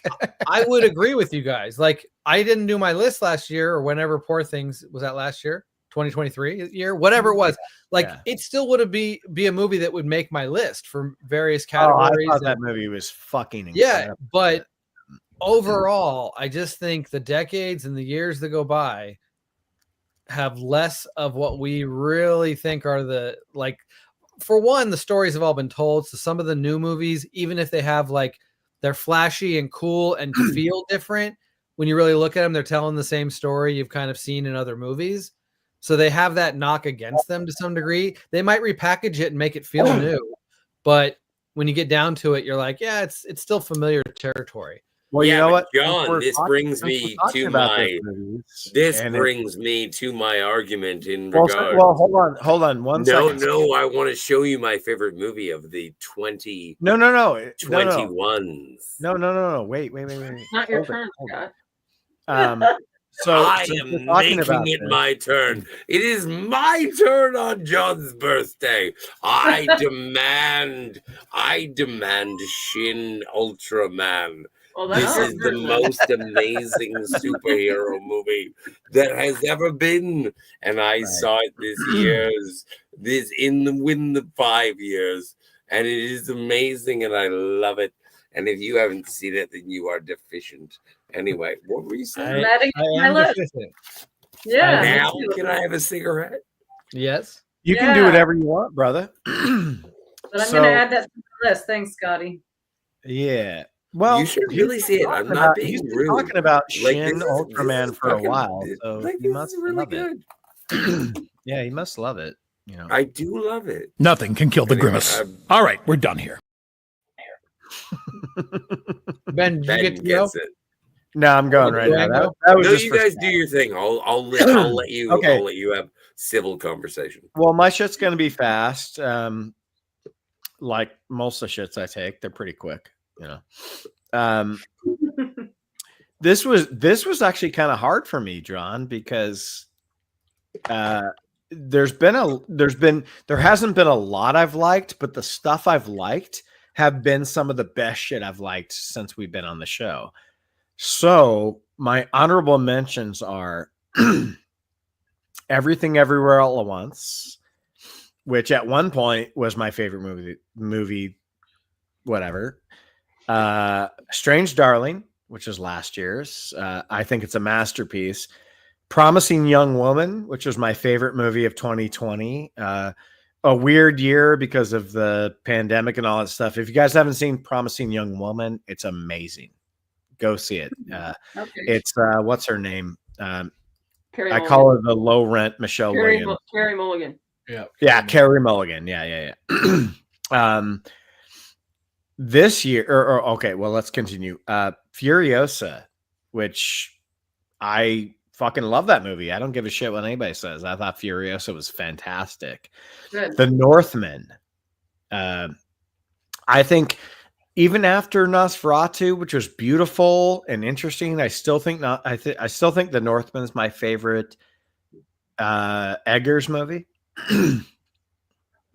One Life, which is a really small, tiny, like film about a guy that rescued, like a Catholic guy that rescued a bunch of Jews from getting put into concentration camps, and it's with Anthony Hopkins. Yeah, not Anthony Michael Hall, Anthony Hopkins. Poor Things. I just thought that movie was bonkers and wonderful and hilarious. But this is where everything comes to like such a fucking crush for me. Oh my God. Are you gonna pick 100 Beavers? No, or Sasquatch Sunset. Yeah. No, it's so hard. I have to go with The Holdovers as my favorite movie of the decade so far, even though Pig is right fucking there. Like, I thought about that too. Yeah, I mean, I had to go with they're so equally brilliant, but I had to go with what was something that I've watched more since I've bought the Blu-ray, and it's The Holdovers. So I have to go with The Holdovers, but man, Pig is just, if you guys haven't seen Pig, watching this, fuck, that movie's so goddamn good. But I had to go with The Holdovers. So that was scary. I need to get on that. I know, John. John has now seen a Quiet Place movie directed by the guy that did Pig, and he loved it, and he still hasn't watched Pig. So I have a 4-year-old. I don't know when I have time to watch a depressing movie. I have to watch it's not Ninja Turtles. It's not a depressing movie. Not at all. Really? I feel like it's gonna be 2 hours of sadness. No. No, it's not 2 hours of sadness. No, it's art. It's a beautiful movie. It's a wonderful movie. Like it'll make you hungry. That's for sure. Because when Nicolas Cage's character is cooking quail and stuff, you're like, "Fuck, dude, I'm hungry." Yeah. But anyway, Scotty is not here, so Kat.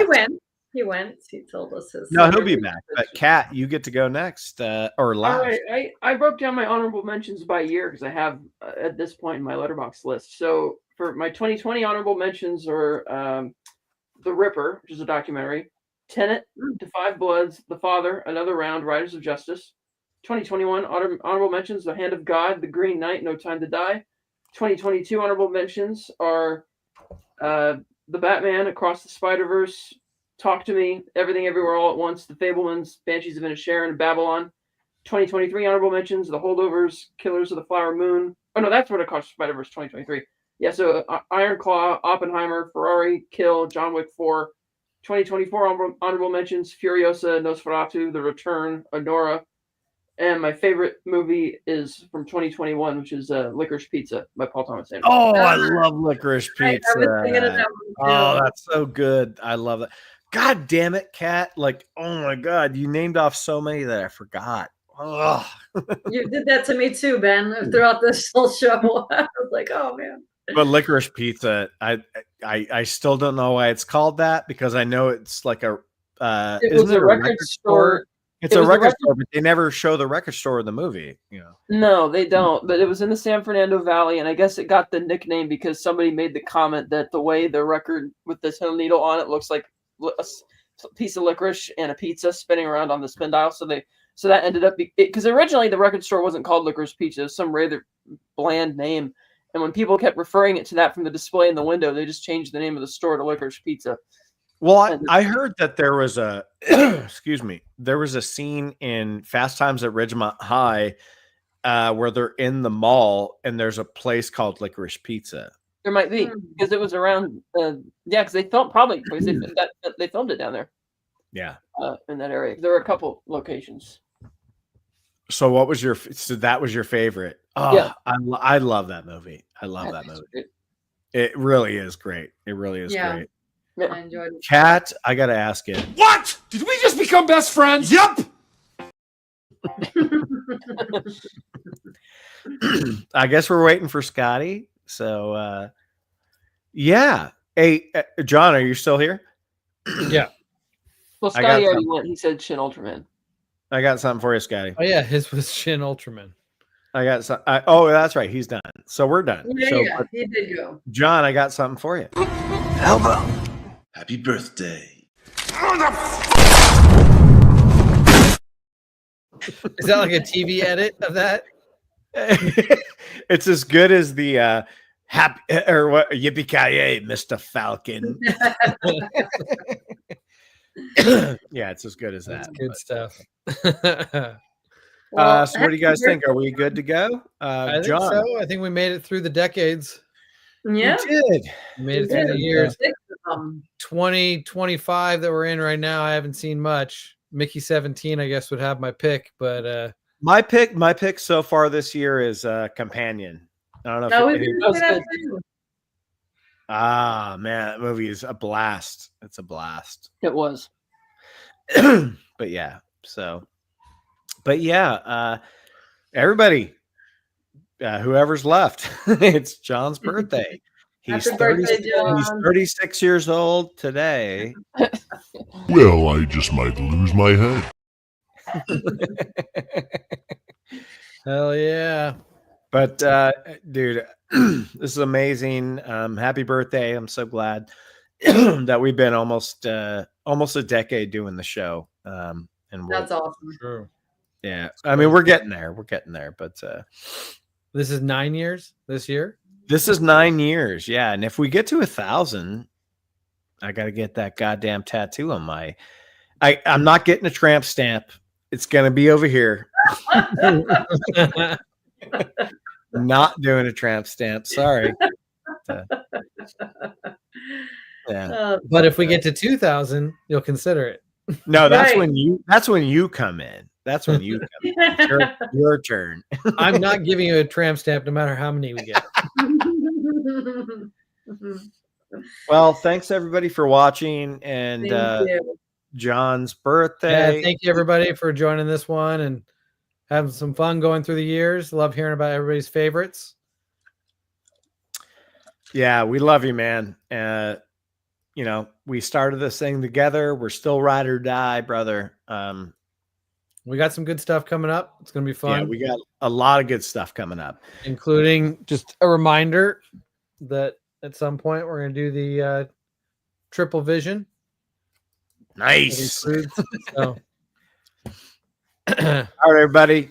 John, take us away, John. Take us away. We drink your cinema. Woo! Happy birthday.